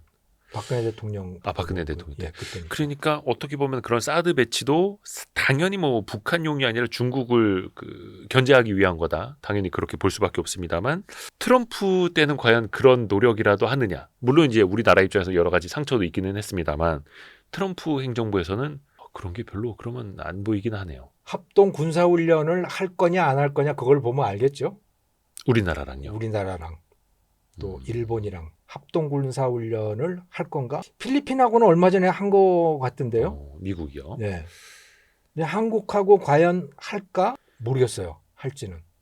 그 미국의 헤그세스 국방부 장관이 물론 이제 이쪽 순방 돌 때 우리나라는 안 들리고 그냥 가버렸다고는 합니다만 미국 국방부에서 뭐 그런 서신은 넣었다고 하더라고요. 뭐 대만의 문제나 이쪽에 위협이 생겼을 때 너희가 미국, 일본과 함께 싸울 수 있느냐 뭐 이런 식으로도 물어봤다고 해가지고 이것도 참 화제가 되지 아마 않았습니까? 그러니까 우리나라에도 조건을 제시할 거라고 저는 봐요. 조건이요? 주한미군 오케이. 그런데 이거 중국하고 미국이 뭔가 분쟁이 생겼을 때는 주한미군이 그 분쟁에 대중 분쟁에 개입할 수 있다. 네네네. 그리고 한국도 도와라. 이런 조건을 저는 제시할 거라고 봅니다. 그러니까 한국한테도 중국과의 전쟁에 개입하라를 저는 충분히 요구할 수 있다고 봅니다. 일본은 분명히 그렇게 할 거예요. 일본 그냥 미국이 시키면 하니까요. 예. 근데 한국은 지금까지는 거기에 대해서 그냥 노코멘트예요. 절대로 아무 말도 안 했거든. 찬성도 안 하고 반대도 안 하고. 뭐 이른바 전략적 모호성 뭐 예. 이러면서요. 예. 근데 저는 아주 강하게 요구할 가능성이 크다고. 예스 원호 예. 빨리 대답해 이런 식으로. 예. 너 미국이 곤란한 상황에 처했을 때 너희도 우리 도와줘야지. 근데 또 혈맹인데 우리가 그걸 무시할 수는 없을 테고요. 또 북한이 있기 때문에 또 우리도 같이 또 국방 차원에서 협의를 해야 되는 거고요. 그러니까 법률적이나 조약 차원에서 보면 주한미군은 한국에서의 유사시를 대비한 겁니다. 그런 걸 요구할 상황은 아니라고 보는데 과거 같으면. 하지만 트럼프 대통령은 뭘 요구할지 알 수 없는. 그리고 현재 상황에서 봤을 때 그러면 요구할 만한 게 뭐가 있을까 생각을 해보면 분명히 이 동북아시아에서 미국의 제일 큰 관심사는 중국을 견제하는 것이고 그 중국과 분쟁이 생겼을 때 군사 분쟁이 생기면 당연히 제일 먼저 빼는 게 주일미군, 그다음에 주한미군, 또 필리핀에 있는 미군 요거잖아요. 네. 근데 주한미군은 거기서 뺀다? 저는 그렇게 안 할 거라고 봅니다. 당연히 그러니까 주한미군을 동원할 것이다. 네. 또 이것도 방위비 분담도 만약에 협상을 하게 된다면 또 미국 입장에 이걸 또 레버리지로 쓰려고 걱정이 되는 측면이 역시나 이제 지정학적인 거에서 더 좀 그렇죠. 깊이 중국의 옵니다. 부상, 거래 스타일의 외교 그런 게 들어오면서 이제 우리나라가 정말 판단을 잘해야 되는 상황이 된 거죠. 계산이 복잡해집니다. 예. 물론 이번에는 관세 협상하고 방위비 분담 협상은 좀 떼놓기는 했습니다만 언젠간 또 미국 입장에 이거를 붙여야 자기네가 유리하다고 생각해서 움직이고 다 연결해서 저는 협상을 할 거라고 봐요. 우리 입장에서 최대한 이제 늦추는 게 더 좋을까요? 어떻게 해야 될까요? 그건 모르겠습니다만은 관세를 어떻게 때릴지 알 수가 없죠. 그 중국 이야기 조금만 더 하자면 그 시진핑은 이제 완전히 그냥 평생 집권 가능한 거라고 봐야 될까요? 현재로 봐서는 그런데 뭐 이상 신호들이 조금씩 있기는 해요. 이상 신호요. 예를 들어서 자기 편을 쳐내는 일들인 거죠. 그래서 2024년 5월에도 그랬고 11월에도 그랬고 그 인민해방군 고위 장성들 또 국방장관 뭐 이런 사람들을 대규모 숙청을 했잖아요. 요즘에 그 중국 군부 내에서 네. 군 고위직들이 계속 뭐 이렇게 잡혀간다 하더라고요. 예. 처음에는 자기 그 사람들이 다 시진핑이 안 친 사람들인데 네. 시진핑이 자기 사람이라고 해서 안 친 사람들인데 그거를 쳐낸다라고 하는 게 뭐냐. 저게 반대파가 힘이 세져서 압력을 가하고 있는 거 아닌가? 라고 하는 추측들을 했어요. 그런데 최근에 분석 기사들을 보면 제가 확인한 거는 호주의 그 로이 연구소, 로이 인스티튜트라고 하는 데하고 홍콩에서 나오는 그 사우스 차이나 모닝 포스트를 저는 확인을 했는데 중국 내부의 분석가를 인용을 해서 이제 그렇게 그 보고서에다가 올려놨더라고요. 이거는 시진핑 주석의 권력 공고화 과정이다라고 하는 거예요. 아, 오히려 반대파가 부상을 하면서 시진핑 세력이 흔들리는 게 아니라 그게 아니라 시진핑 세력 내에서 이제 그 꼬마 두목들 있잖아요. 중간 보스들. 골목대장 하려는 사람들. 예, 중간 보스들이 자기 세력을 키우려고 하는데 하면 그거 쳐내고 있는 과정이다. 그래서 완전히 1인 체제로 만들어가는 과정이다. 그렇게 해석을 또 했더라고요. 자기한테 반기를 들 수도 있는 자기 말 안 들고 이제 머리가 좀 조무래기들만, 굵어지고 있는 예, 사람들. 조무래기들만 놔두고 싶은 거고 그냥 전투만 잘하는 사람만 놔두고 싶은 거죠. 기어오를 사람이 아니라. 예, 기어오를 사람이 아니고 그러니까 자기 후계자가 아니고 후계자는 없는 거예요, 이제. 원래 독재자는 2인자를 안 키운다면서요. 그러니까요. 그 2인자가 될 만한 그런 자리들을 다 교체한 거다. 뭐 그런 해석을 하더라고요. 그런데 그렇다고만 보기에는 또 이상한 신호가 있어요. 그게 뭐냐면 2024년 고 말에 그 해방군보라고 하는 그 인민해방군 공식 기관지가 있거든요. 거기에 그 사설 같은 걸로 집단 지도 체제를 주창하는 글들이 올라온 거예요. 2개인가. 집단 지도 체제요? 예. 중국이 원래 집단 지도 체제긴 하잖아요. 그건 등소평 때 그랬고요. 예. 시진핑 들어와서는 집단 지도 체제를 1인 영도 체제로 지금 다 바꿔놓은 겁니다. 네. 그런데 더 흥미로운 건 뭐냐면 해방군보에 그렇게 집단 지도 체제, 집단 영도 뭐 이런 사설이 나갔는데 얼마 안 있어서 네. 시진핑 주석 자신이 에세이를 글을 올렸어요. 아, 직접 글 써서? 예, 직접 자기가 썼는지 어쩐지 모르겠지만 아무튼 그 사람 그러니까 본인 이름으로 네네네. 그 내용은 1인 영도 체제를 공고히 할 때다. 이렇게 한 거예요. 자기가? 예. 중국 국가 주석이? 예. 그러니까 집단 지도 체제 말도 안 돼. 1인 영도 체제로 가야 되는 거야. 라고 하는 그래야 중국이 더 강건해진다. 예. 이런 거예요. 그런 내용을 올린 거예요. 그럼 이상하잖아요. 아니 그런 내용을 뭐 때문에 올려? 남사스러운데요? 그러게. 네. 그런 내용을 뭐 때문에 올리냐고. 그냥 그 집단 영도 체제 했던 그 말한 자들을 다 숙청해버리면 될 거 아니에요. 이미 본인 다 잡고 있는데. 근데 뭐 때문에 그런 걸 올렸을까? 그게 잘 이해가 안 되는 거죠. 그만큼 그러니까 뭔가 이해가 안 되는 일이 벌어지고 있는 건 분명한 사실이라는 거예요. 어떻게 보면 시진핑 주석 입장에서 보면 더 공고히 네. 1인 체제를 더 강화하려고 하는 것일 수도 있겠고 어디에선가 약간의 이상 신호가 나타나니까 더 중간에 한 번씩 막 더 쪼이는 거겠네요. 그러니까 지금까지 시진핑 주석이 만들어 놨던 거는 공산당 지도자 1인, 공산당 주석 1인 체제 이거를 만들어 왔었다. 근데 지금부터는 시진핑 1인 체제를 공고히 하는 거다라는 거죠. 공산당도 아니고 예. 그 누구도 아니고 그냥 오로지 시진핑. 시진핑 체제. 그러니까 지금까지 지난 한 10년 동안 시진핑 주석이 만들어 온 거는 주석이 1인 체제를 만들어 놓은 거예요. 주석 체제. 아하. 그러니까 다른 사람이 주석이 되면 아하. 그 사람의 체제가 되는 거죠. 그러니까 거의 뭐 그냥 북한의 김씨 일가처럼 네. 오로지 그냥 시진핑만. 그렇죠. 개인 체제를 만들어가고 있는 거다라고. 거의 위대하신 수령님 거의 이런 느낌이네요. 그렇죠. 그런데 또 한편으로 이렇게 그 안에서 집단 용도를 주창하는 데가 있고 네. 그다음에 또 시진핑 주석 자신이 1인 용수 체제를 또 그걸 가지고 반론을 편다는 게 그것도 이상한, 이건 도대체 이해가 안 되는 상황인 거죠. 근데 이게 사실 독재 체제가 계속되고 강화되면 언젠가 어디선가는 이제 다른 반대의 물결이 좀 일지 않습니까? 특히 그렇죠. 정치적으로도 그렇고 경제적으로도 그렇습니다. 중국이 이제 북한처럼 완전 폐쇄된 것도 아니고 네. 국제 간의 교류도 있고 물론 이제 뭐 SNS도 해외 SNS 좀 차단되어 있기는 합니다만 해외 사정도 다 보고 들을 수 있고 말할 수 있고. 그러니까 최근에 보면은 뭐 여자 교수들이 낸 뭐 실명 선언 예. 어디에 이거 현수막 같은 거 걸어갖고 막 시진핑 독재 체제 네. 이건 안 된다 막 이런 식으로 주장하는 것들이 좀 나오고 있고 요거는 어떻게 물론 이제 그 독주 체제를 깰 수는 없겠습니다만 민심의 이반이라고 해야 될까요? 물론 이제 아주 일각의 일일 수는 있겠습니다만 어떻게 보세요? 뭐 이제 사람들이 잘 돌아다니지도 않고 집에만 틀어박혀 있는 사람들이 많고 뭐 그러니까 사실은 무슨 생각을 하는지도 잘 모르는 거죠. 언론에도 그게 나오는 것도 아니고 심지어 교수들도 그렇대요.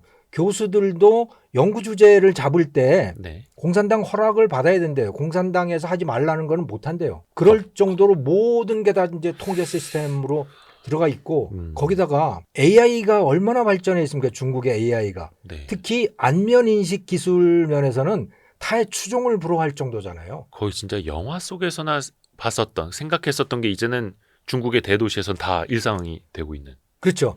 그러니까 아직까지도 AI 최강대국은 미국이죠. 하지만 미국은 얼굴 인식이나 이런 건 아니고 언어 모델, 네. 또 추리 모델들, 연산 모델 이런 것들입니다. 그거는 중국이 아직 못한 거예요, 미국보다. 그런데 안면 인식, 표정을 읽고 뭐 사람을 가려내고 하는 거는 중국이 압도적으로 최강인 거죠. 그러니까 정말 어디에 가서도 잡히는 거리에 돌아다니다 보면. 그러니까 무단 횡단 한번 했는데 며칠 뒤에 집으로 그 범칙금 고지서가 날라와 있더라. 이 얘기 거의 한 점수가 떨어져요. 4, 5년 전에 들었었거든요. 네. 근데 지금은 더하죠. 지금 더하죠. 실제로 저 건너 하는 분이 뭐 중국에서 교통사고가 났다는 거예요. 네. 근데 CCTV 10몇 개가 찍고 있어가지고 어떻게 보면은 안심이 됐더라고도 표현을 하는 사람도 있더라고요. 뭐 다 기록이 되고 있으니. 소매치기는 안 당하겠네요. 근데 그 정도로 사실은 그게 안전한 치안 국가를 위해서라기보다는 통제를 위해서, 검열을 그렇죠. 위해서. 그러니까 중국은 가장 안전한 데는 당의 감시를 받지 않는 데는 그냥 자기 집 안. 모르죠. 또 그 홈 CCTV 그 안에도 홈캠 또 TV에다가 뭐 설치했을까? 로봇 청소기. 예.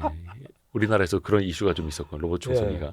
이게 참 걱정이 되기도 합니다. 그래서 우리나라에서도 그렇고 미국에서도 그렇고 이제 중국산 CCTV는 절대 쓰지 마라. 뭐 그건 이런 정말 얘기고. 걱정이죠. 딥시크도 저는 좀 처음에 좀 써봤다가 예. 신경 쓰여서 못 쓰겠더라고요. 제 정보 저에 대해서 내가 너를 다 알고 있다 뭐 이런. 이게 뭔가 아직 확실히 확인은 되지는 않았습니다만 깨름직한. 네. 근데 중국이라면 충분히 그럴 수 있고. 뭐 중국의 모든 기업은 공산당이 국가 안보를 이유로 해서 요청을 했을 때 정보를 다 내놔야 됩니다. 아하. 기업이든 어디든. 네. 그건 뭐 테슬라도 예외는. 중국 안에 있는 모든 기업뿐만이 아니고 모든 사람이 다 그러겠죠. 이걸 이제 미국 쪽에서도 이제 당연히 이제 견제를 하는데 얼마 전에 그 CIA 유튜브 네. 채널이 있더라고요. 저도 최근에 알았는데 거기에서 아예 대놓고 중국의 공무원들을 미국의 간첩으로 회유하려는, 그러니까 중국에서 평생 공무원 생활하다가도 어느 날 갑자기 사라져버리지 않느냐, 그런 안 좋은 미래가 당신들에게도 일어날 수 있다, 그러니까 미국 쪽으로 넘어와라, 막 이런 식의 영상 올렸더라고요. 그게 중국어로 그렇게 했다. 저는 그래서 이거 가짜 뉴스인 줄 알았어요 처음에. 네. 이거는 중국 입장에 굉장히 이거는 예민할 수밖에 없는 거 아닙니까? 그렇죠. 그야말로 이거는 반란 세력을 부추기는 건데 그건 사실 정상적인 국가 간의 관계라면 도저히 있을 수 없는 일이죠. 적대 국가라고 생각을 해요. 그렇죠. 적대 국가도 그렇게는 안 해요. 근데 몰래 아무튼, 하지. 예, 몰래 하죠. 대놓고 그럴 수는 없잖아요. 그 체면도 있지. 그 대놓고 일부러 긁으려고 하는 걸까? 그러니까요. 일부러 긁으려고 하는 거고, 그리고 공산당 망신 주려고 하는 뭐 그런 거 같아요. 좀 세상이 이해할 수 없는 차원으로 좀 점점 더 그렇게 옮아가고 있더라고요. 그러니까 그 CIA라고 하면 우리 영화 속에서도 은밀하게 움직이고 정보원들 몰래 포섭하고, 근데 그걸 그냥 유튜브에다 대놓고 우리 간첩 포섭합니다, 넘어오세요. 이거는 네. 말 그대로 그냥 긁으려고 하는 거예요. 아이 그 미국이 좀 예전처럼 좀 품위가 있는 나라로 돌아갔으면 좋겠어요. 그렇게 되려나 모르겠어요. 트럼프의 시대가 사실은 뭐 그러면 막을 내려야 한다라는 거잖아요. 사람은 안 변할 테니까요. 저는 트럼프 대통령이 임기를 끝내더라도 미국은 완전히 돌아오지는 않을 거라고 봐요. 왜냐하면 국민들의 성향이 이미 그렇게 바뀌어 있는 것이기 때문에 트럼프를 지지하는 국민들이 많습니다, 미국에. 네. 그러니까 그건 뭐 그 정치라고 하는 건 기본적으로 국민들만큼 하는 거잖아요. 그렇죠. 국민들이 그렇게 성향이 바뀌어 있으면 누가 대통령이 된다고 하더라도 뭐 대개 비슷하게 그렇게 간다는 거죠. 다만 트럼프 대통령처럼 그렇게 뭐 비즈니스맨처럼 하지는 않을 거라고 봐요. 뭐 이랬다 저랬다 하고 그렇게는 안 하겠지만 그래도 상당히 자국 우선주의 또 세계 평화를 위한 희생 뭐 이런 건 안 할 거다 이제. 어떻게 보면 유럽도 그렇고 다들 이제 스트롱맨 네. 혹은 극우 쪽으로 가는 게 있지 않습니까? 예. 당장 이제 먹고 살기 힘든데 무슨 뭐 자유고 어쩌고 뭐 우리부터 잘 살아야지 이렇게 가는 거고, 사실 트럼프도 지난 1기 때 설마 했는데 트럼프가 실제로 그렇게 이제 당선이 됐던 거고요. 중국도 마찬가지고 뭐 이탈리아라든지 유럽도 마찬가지고요. 이런 어떻게 보면 되게 이제 극우의 흐름으로 가는 게 또 그 나라 국민들이 원한 결과일 수 있는 거잖아요. 근데 저는 그게 원래 인류의 모습이라고 봐요. 그렇지 않았던 때는 1945년 이후 80년 동안이었다. 저는 그렇게 봅니다. 그래서 생각을 해보시면 1930년대를 한번 생각을 해보시면요. 독일의 히틀러, 예. 이탈리아의 무솔리니, 또 저 일본의 이 관동군이니 뭐 그 일본 육군, 해군 이런데 군국주의. 네. 그러니까 이 군국주의라고 하는 건 기본적으로 군대가 국가 위에 있는 겁니다. 네. 군대가 국가를 소유하고 있는 게 군국주의거든요. 일본이 그랬어요. 네. 국민이 국가를 소유한 게 아니고 군대가 국가를 소유한 그런 나라로 바뀌었죠. 그게 이제 이 기본적으로 그 결정적인 계기는 네. 1929년부터 시작된 그 대공황이라고 하는 그것에 따른 경제 불안감 또 이 대량 실업 사태들 뭐 이런 것이 생기면서 국민들의 불만이 많아지니까 그러니까 소위 이 배타적 민족주의를 표방하는 그런 파퓰리스트들이 등장을 하게 된 거고 그게 히틀러고 무솔리니고 뭐 일본도 마찬가지고 그런 파퓰리스트들은 기본적으로 배타적 민족주의를 들고 나올 수밖에 없습니다. 아하. 그리고 이 호모사피엔스라고 하는 이 생물 종은 네. 저를 포함해서 민족, 우리끼리 이런 말이 나오게 되면요. 그다음부터는 이성적인 판단이 잘 안 돼요. 우리끼리 뭔가를 해서 쟤네들을 점령하자라고 하면 그다음부터 눈이 확 뒤집히게 됩니다. 그건 기본적으로 다 그래요. 그때부터는 그냥 네 편 내 편, 예, 너 죽고 나 살고. 내 편이 딱 되는 거고 내 편이 살려면 저 편을 죽여야 되는 거고 그렇게 되는 거죠. 그래서 생존을 위해서. 생존이기도 하고 본능이기도 합니다. 그 호모사피엔스의 본능이죠. 그건 원시 시대 원시 부족들부터 다 그랬잖아요. 네, 기본적으로. 그렇죠. 그게 우리 인간의 본능이죠. 그러면서 또 뭉쳤던 거고요. 예.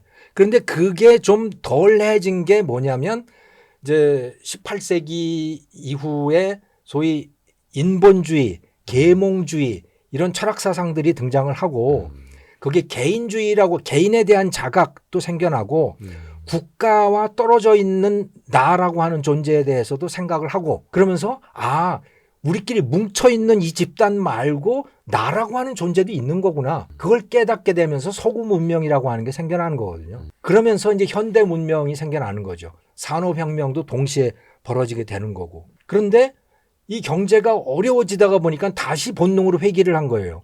그게 히틀러고 무솔리니고 일본의 군국주의고 뭐 다 이렇게 됐던 겁니다. 그들끼리 부딪히다가 보니까 결국은 2차 대전이라고 하는 게 생겼고 그래서 2차 대전 동안에 이제 몇 천만 명이라고 하는 인류가 생명이 죽게 된 거고 그걸 거치면서 야 이건 안 되겠다. 그래서 승전국인 미국이 주도해서 그런 거 하지 말자 이제.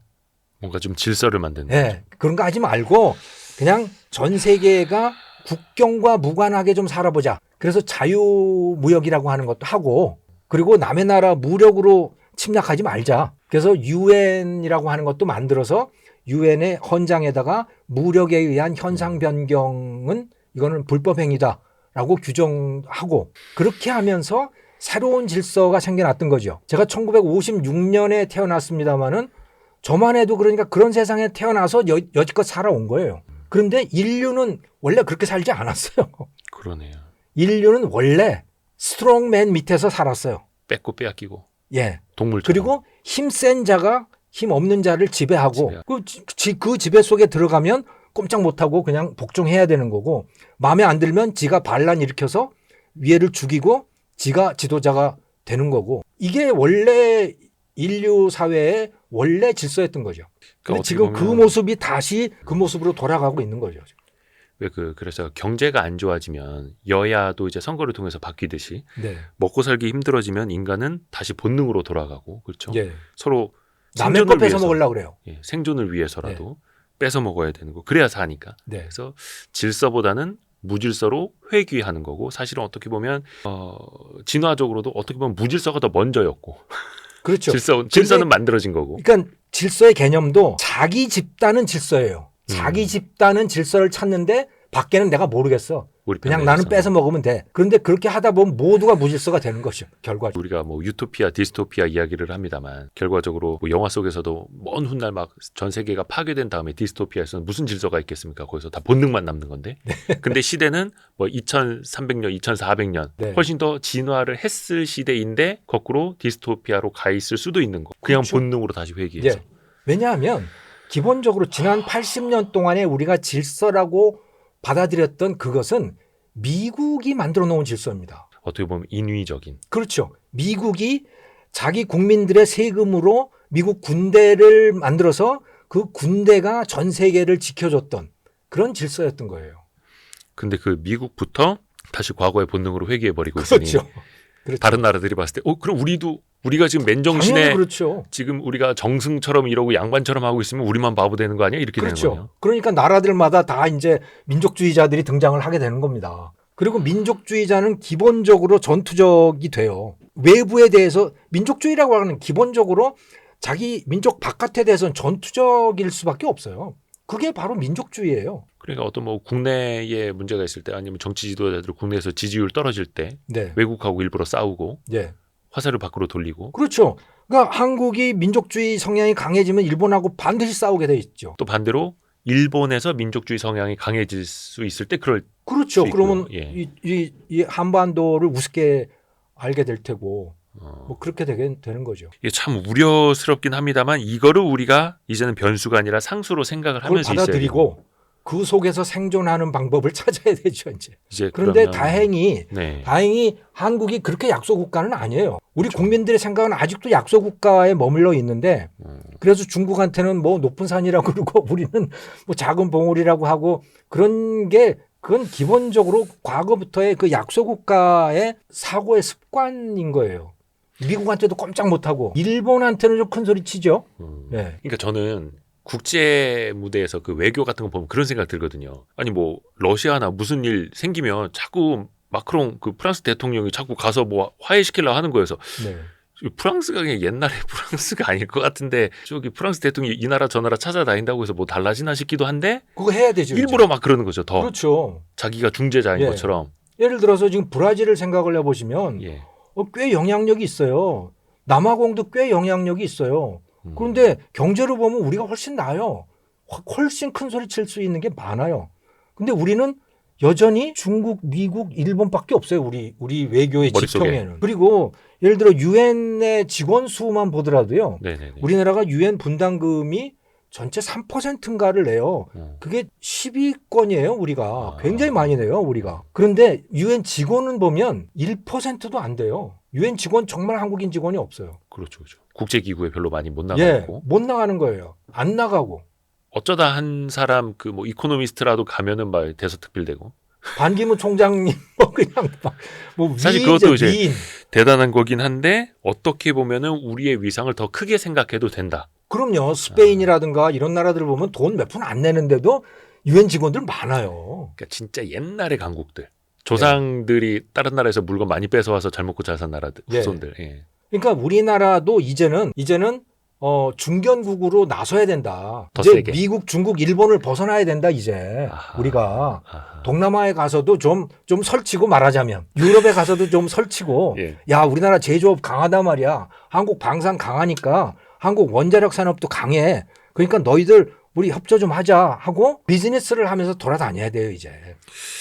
이게 참 필요하네요. 왜냐면 그 캐나다도 땅덩이는 엄청 크니까 되게 네. 강대국으로 알고 있는데 거기 인구가 3천만 명 정도밖에 안 되고 얼마 안 돼요. 뭐- 한국이 센 나라예요.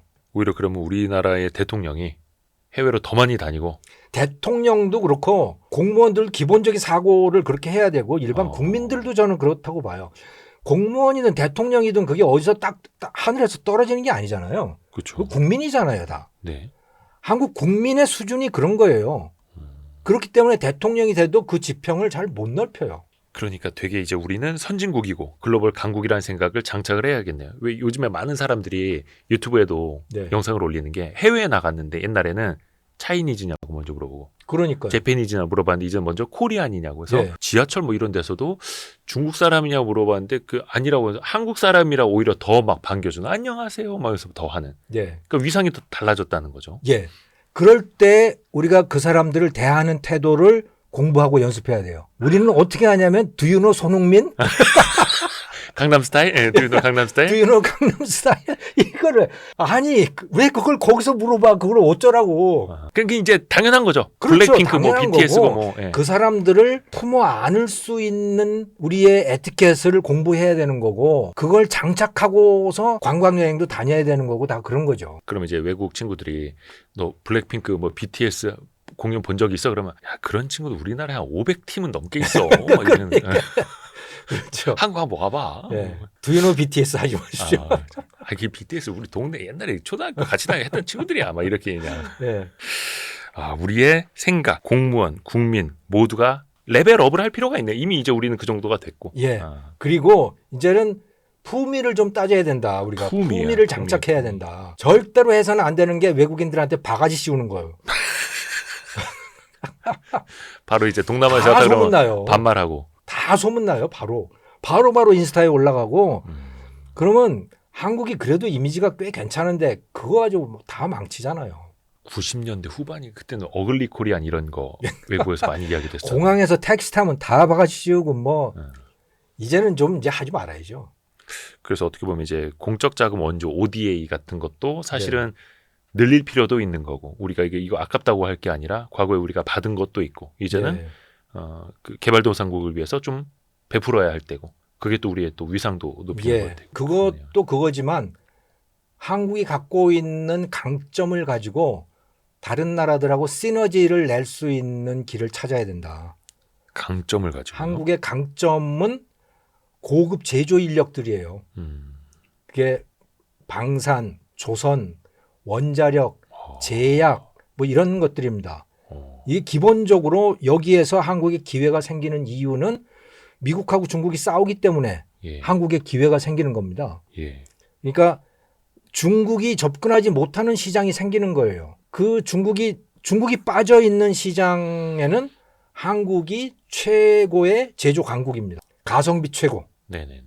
기술도 최고. 네. 그러니까 그걸 가지고 중국하고는 친해지고 싶지 않지만 경제 성장은 여전히 하고 싶은 나라들하고 손을 잡고 시너지를 내야 된다. 그러면 한국이 중심 국가로 부상할 수 있다. 중심 국가로. 예. 너네 반도체 필요하지? 배 필요하지? 무기 필요하지? 원전 필요하지? 제약 필요하지? 뭐 어느 나라든 이거는 거의 다 생존과 예. 직결되는 산업이고. 그러니까 너희들 가르쳐 줄게 내가. 그냥 단순히 물건 파는 게 아니고 너희들 내가 가르쳐 줄게. 그러면서 우리 품 안에 품는 거죠. 그러면 뭐 한 10년쯤 지나면 경쟁자가 되겠죠. 그럴 수 있죠. 그들이 그 기술을 배워서. 네. 하지만 우리는 더 발전해야 되는 거죠. 그러니까 과거에 방산 기술도 우리가 도입을 받아서 네. 그렇죠. 라이센스 인을 해서 우리가 뭔가를 만들어내고 했듯이 예. 원전도 마찬가지고요. 그렇죠. 근데 거기에서 멈춰선 나라가 일본이에요. 더 발전 못하고 한국한테 다 가르쳐 줬는데 한국이 다 배웠는데 일본이 스스로 앞으로 더 갔어야 되는데 일본은 앞으로는 못 가고 한국은 따라오고 그러면서 망한 거죠. 그러니까 이게 뭔가를 그 기술 노하우를 가르쳐 준다라는 게 이것도 참 어떤 분들이 이제 싫어하는 분들이 있는데 또 그렇게 해야만 그 나라의 기술을 다른 나라가 믿고 어차피 넘어가게 돼 공유하면서 있어요. 또 같이 받아들이고 쓸 수 있는 거고 예. 그래야. 어차피 넘어가게 돼 있습니다. 기술은. 왜냐면 여기서 다 외국인 노동자들 와서 일하고 그러면서 다 배워가는데 예, 견눈질로 다 배우고 그럴 거 아닙니까? 우리가 그러했듯이. 예. 그러니까 적극적으로 그거를 수용을 해서 거기서 시너지를 만들고 우리가 더 발전하는 방법 그리고 그들을 한국의 우방국가, 동맹국가로 만드는 한국의 무기를 쓰고 있고 한국의 반도체를 쓰고 있고 그렇죠. 한국이 만든 약을 먹고 있고 한국의 기술, 음. 한국의 서플라이 체인 그 속에 그들이 들어오게 만드는 거죠. 그냥 물건만 파는 거는 이제는 아니다. 단순 무역이 아니라 네. 기술로서 어떻게 보면 영토를 확장하는 거네요. 그렇죠. 그리고 인재로서 영토를 확장하는 거다. 우리가 한 20년 전까지만 하더라도 뭐 어디 뉴욕에 갔는데 삼성 간판 봐서 막 애국심이 뿜뿜 난다 이런 거는 이제 과거의 이야기고 그건 안 단순히 돼요. 무역이 아니라 그건 그 트럼프가 이상으로. 지금 그 관세를 가지고 무역 싫어하는 거를 좀 확실하게 모든 나라들이 다 봤잖아요. 그러니까 모든 나라들이 다 관세를 동원할 거예요. 그러니까 물건 넘어다니는 거는 그건 아마 쉽지 않을 거예요, 앞으로. 또 우리나라가 요즘에 그 신약 개발하는 것도 미국이나 유럽 기업들에게 라이센스 아웃 많이 하는데 이런 것도 어떻게 보면 그 씨앗 중에 하나가 되겠네요. 신약 개발이 저는 신약 개발보다도 네. 그 CDMO라고 하는 거 있잖아요. 제조. 예, 제조하는 분야. 그러니까 글로벌 제약사들이 개발한 신약들, 그들을 브랜드를 붙여서 나가는 그 약품들, 그거를 제조하는 거는 글로벌 기업들이 안 해요. 지금 제일 많이 하는 데가 중국, 인도 기업들이거든요. 네네네. 그런데 그것도 중국 기업을 지금 미국이 떼내려고 하는 거예요. 아하. 여기에 미국인들의 유전 정보가 넘어가는 거를 원치 용납할 수 없다. 그리고 미국인들의 건강이나 생명을 중국 약품에다가 맡길 수 없다라고 하는 데 대한 공감대가 광범위하게 형성돼 가고 있는 거죠. 아하. 예, Secure 그 바이오 시큐어 액트라고 하는 것도 하원은 이미 통과한 상태이고 예. 그러면 그 다음에 그러면 누가 만들 거냐? 중국 기업들이 아니면 그 인도하고 한국 기업들인 거예요. 그래서 삼성 바이오로직스라든가 SK 바이오로직스라든가 이런 데들이 바로 그 CDMO들인 거죠. 약품 제조. 그렇게 해서 어떻게 보면 제조를 기반으로 한 그렇죠. 또 거기에서 기술로서 영토를 넓히고 네. 인재로서 영토를 넓혀나가는 이런 국가 전략. 그렇죠. 그거를 미국이나 유럽은 못하는 거예요. 그들은 설계는 할 수 있어요. 신약 물질도 만들 수 있어요. 또 임상실험 그런 것도 잘 할 수 있어요. 그런데 제일 마지막 단계의 제조는 못해요. 그렇기 때문에 반도체의 경우에 파운드리라고 하는 게 네. TSMC 또 삼성 파운드리 이런 것들이 미국에는 못하는 거를 우리가 하고 있는 거고 또 약품 같으면 삼성 바이오로직스나 SK 바이오로직스 같은 그런 CDMO들인 거고 또 원전 같으면 지금 두산 에너빌리티가 그 이제 원전 그 뭐예요? SMR 네네네. 소형 원전 설계도 만들어 가지고 오면 우리가 공장에서 제조해 줄게 하는 비즈니스를 본격 시작했어요. 그렇죠. 예. 요즘 주가 엄청 좋던데. 예. 그러니까 이 제조하는 거요. 예. 설계는 니네들이 해라. 제조는 우리가 최고야. 가성비 우리가 최고야. 이거에 한국이 강점을 갖고 있잖아요, 지금. 그렇죠. 그러니까 이걸 가지고 잘 활용을 해야 된다. 이거 가지고 돈 벌 생각만 하지 말고 이걸 가지고 우리 편 만들어야 되고 한국 인재들이 세계에 나갈 수 있는 기반을 만들어야 되고 그러면서 다른 나라들을 한국의 영향권 안에 들어올 수 있게 해야 된다. 그들이 한국을 좋아하고 그들이 한국 때문에 덕을 보고 우리도 그들 때문에 덕을 보는 그런 시스템을 만들어 놔야 된다. 어떻게 보면 과거에 유럽이나 미국 같은 그 선진국들이 경제 영토를 넓혀 나갈 때 했던 전략이랑 그렇죠. 비슷하기도 하네요. 예. 근데 과거에는 식민지 전략들이 많았던 거죠. 그게. 강제로. 예, 강제로. 왜냐하면 그 당시로서는 이 그러니까 서유럽의 그 나라들 말고는 사실은 개방된 나라가 거의 없었어요. 네네네. 외국인들이 오면 이거는 다 적이라고 생각했던 거예요. 그러니까 자유무역이고 그것도 기본적으로 되지 않아요. 중국도 개방하라 그랬더니 결국 전쟁이 돼서 아편 전쟁 했잖아요. 네네네. 예. 그건 다 마찬가지거든요. 우리나라도 마찬가지고. 개항은 다 강제로 이루어지게 된 거였었어요. 왜냐면 기본적으로 호모사피엔스들의 삶의 방식이라고 하는 것이 문 닫아놓고 사는 방식이 아주 자연스러운 거예요. 갑작스러운 변화 이제 두려워하고. 그렇죠. 예. 외부인들이 들어오면 그걸 두려워하고 하는 게 아주 자연스러운 인간의 모습이었던 네. 거죠. 그렇죠. 그래서 이게 서양에서 이게 산업혁명이 일어나서 그 물건 팔아 먹으려고 했을 때 강제 개항을 할 수밖에 없었죠. 근데 지금은 아니잖아요. 지금은 그러네요. 웬만하면 다 열려 있는 거고 또 다른 나라들이 어떻게 사는 건지 다 경험도 했고 UN이라고 하는 시스템도 WTO라고 하는 시스템도 경험을 했고 그러니까 그런 방식으로 우리가 품어 안으면 된다. 충분히 우리는 그럴 수 있는 능력을 가진 나라가 되었다. 마지막으로 요거 여쭤보고 싶네요. 네. 이게 사실 그러면 민간 기업 차원에서도 막 많이 하는데 네. 국가 전략 차원에서도 이걸 세워놓고 네. 외교적으로도 이제 같이 가야 되는 거죠. 네. 그건 다 같이 가야 되는 거죠. 왜냐하면 그거는 무역협정이라든가 모든 것들이 다 또 비자 이민제도라든가 이런 게 다 같이 따라다녀야 되는 거니까 같이 가야 되는 거죠. 굉장히 그 희망 있게 들리기도 하고요. 어떻게 보면 이제 과제. 그거 이기도 못하면 하고요. 망하는 겁니다. 여기서부터 우리가 제2의 도약을 하느냐. 예, 딱 그냥 세계 10위권에 머무느냐. 그 저는 차이일 못 수도 머문다고 봐요. 머물 수는 없다. 그냥 머물 수는 없다. 왜냐 노키아를 보면 안다. 노키아 망했잖아요. 일본 소니 뭐 도시바 다 망했잖아요. 예, 예. 그리고 뭐가 생겼나? 안 생겼어요. 그 나라에서. 예.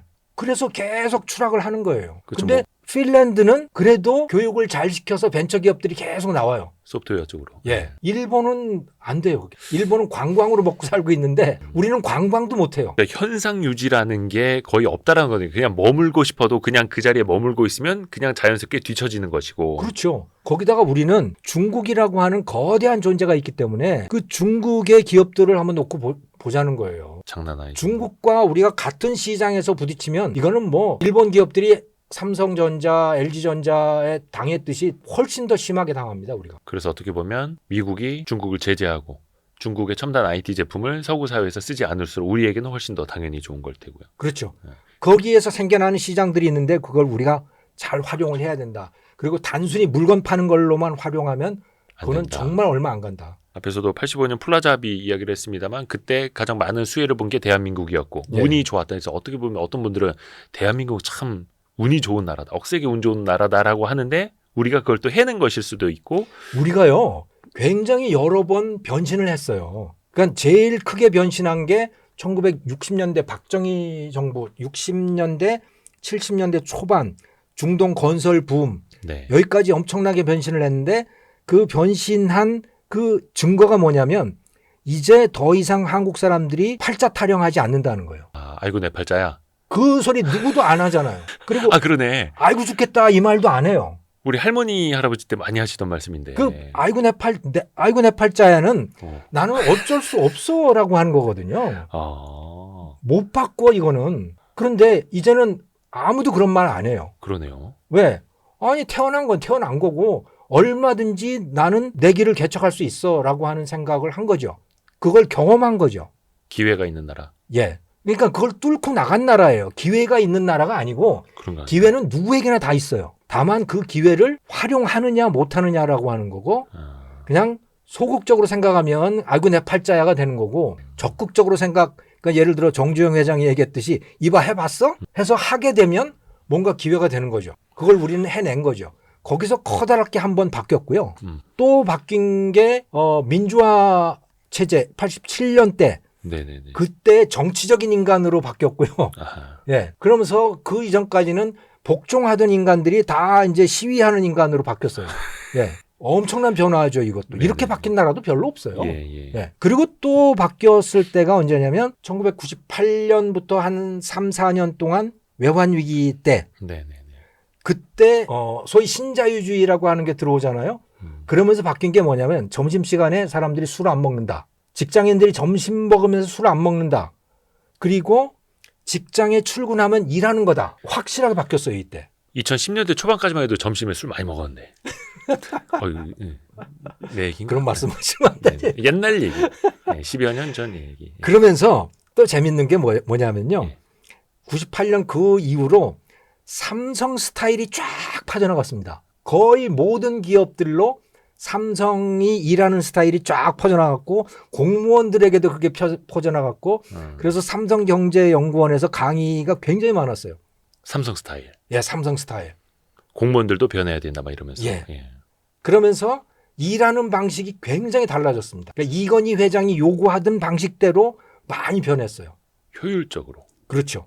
그러니까 여러 번의 변화를 거쳐왔습니다. 이제 또 변해야 될 때고 저는 마음 먹으면 변할 수 있다고 봐요. 그러니까 이렇게 저도 시계를 돌려보니까 그랬던 옛날의 기억들. 진짜 어떻게 보면 이제 20년밖에 안 됐는데 네. 20년 전만 하더라도 공무원하고 기자들이 점심에 고스톱 치고 있고 촌지 넣어주고 막 이런 시절이 있었고 낮에는 놀고 밤에 네. 야근하고. 그렇죠. 2010년까지만 하더라도 뭐 점심에 술 먹고 저녁까지 뻗어 있고 네. 그 다음날 아침에 출근해서 나 어저께 너무 술을 많이 사우나 마셨어. 가야지. 이게 자랑처럼 들리던 네. 그 시절도 있었고요. 막. 근데 이제는 과거에 막 우리가 아메리칸들이 막 기회의 땅 이렇게 얘기했던 것처럼 대한민국에 그 기회가 있는 나라고 중요한 건 그 기회를 어떻게 활용하느냐 예. 그 차원까지 이제 가 있고 한 번 더 변해야 된다. 되게 중요합니다. 왜냐면 우리나라 뭐 잠재 성장률이 이제 1.98%밖에 안 되고 0%대 성장하는 나라 뭐 이렇게 돼버리지 않았습니까? 저는 지금 철강도 그렇고 석유화학도 그렇고 전자산업도 그렇고 거의 다 무너진 상태라고 저는 봐요. 그러니까 새로운 뭔가 일자리를 만들어내야 되는데요. 그거는 정부가 만들 수 있는 게 아니에요, 이제. 각자가 스스로 글로벌 시장에 나가서 뭔가를 팔 수 있어야 되거든요. 근데 물건은 잘 못 팔아요, 이제. 그럼 뭘 팔아야 되느냐? 자기의 노하우를 팔고 자기의 영향력을 팔고 사람들을 끌어들이고 그런 식으로 할 수밖에 저는 없다고 봐요. 어떻게 보면 우리나라는 과거에 위기에서 항상 돌파구를 찾아냈듯이 어떻게 보면은 중화학 산업들도 그렇고 거의 다 무너졌다라는 데서 위기감을 갖고 네. 그 좀 희망을 그렇게 품어봅니다. 이렇게 또 교수님이 좋은 말씀을 해주셔야 우리들이 또 지식의 업그레이드가 되고 지식의 복리 효과를 또 쌓아 올라가는 거 아니겠습니까? 네, 감사합니다. 와, 오늘도 진짜 다양하게 깊이 있게 네. 이야기 정말 잘 들었습니다. 서강대학교 김정호 교수님이었습니다. 감사합니다. 감사합니다. 반도체 기업들의 이 주가 흐름을 결정짓는 80~90%의 요인은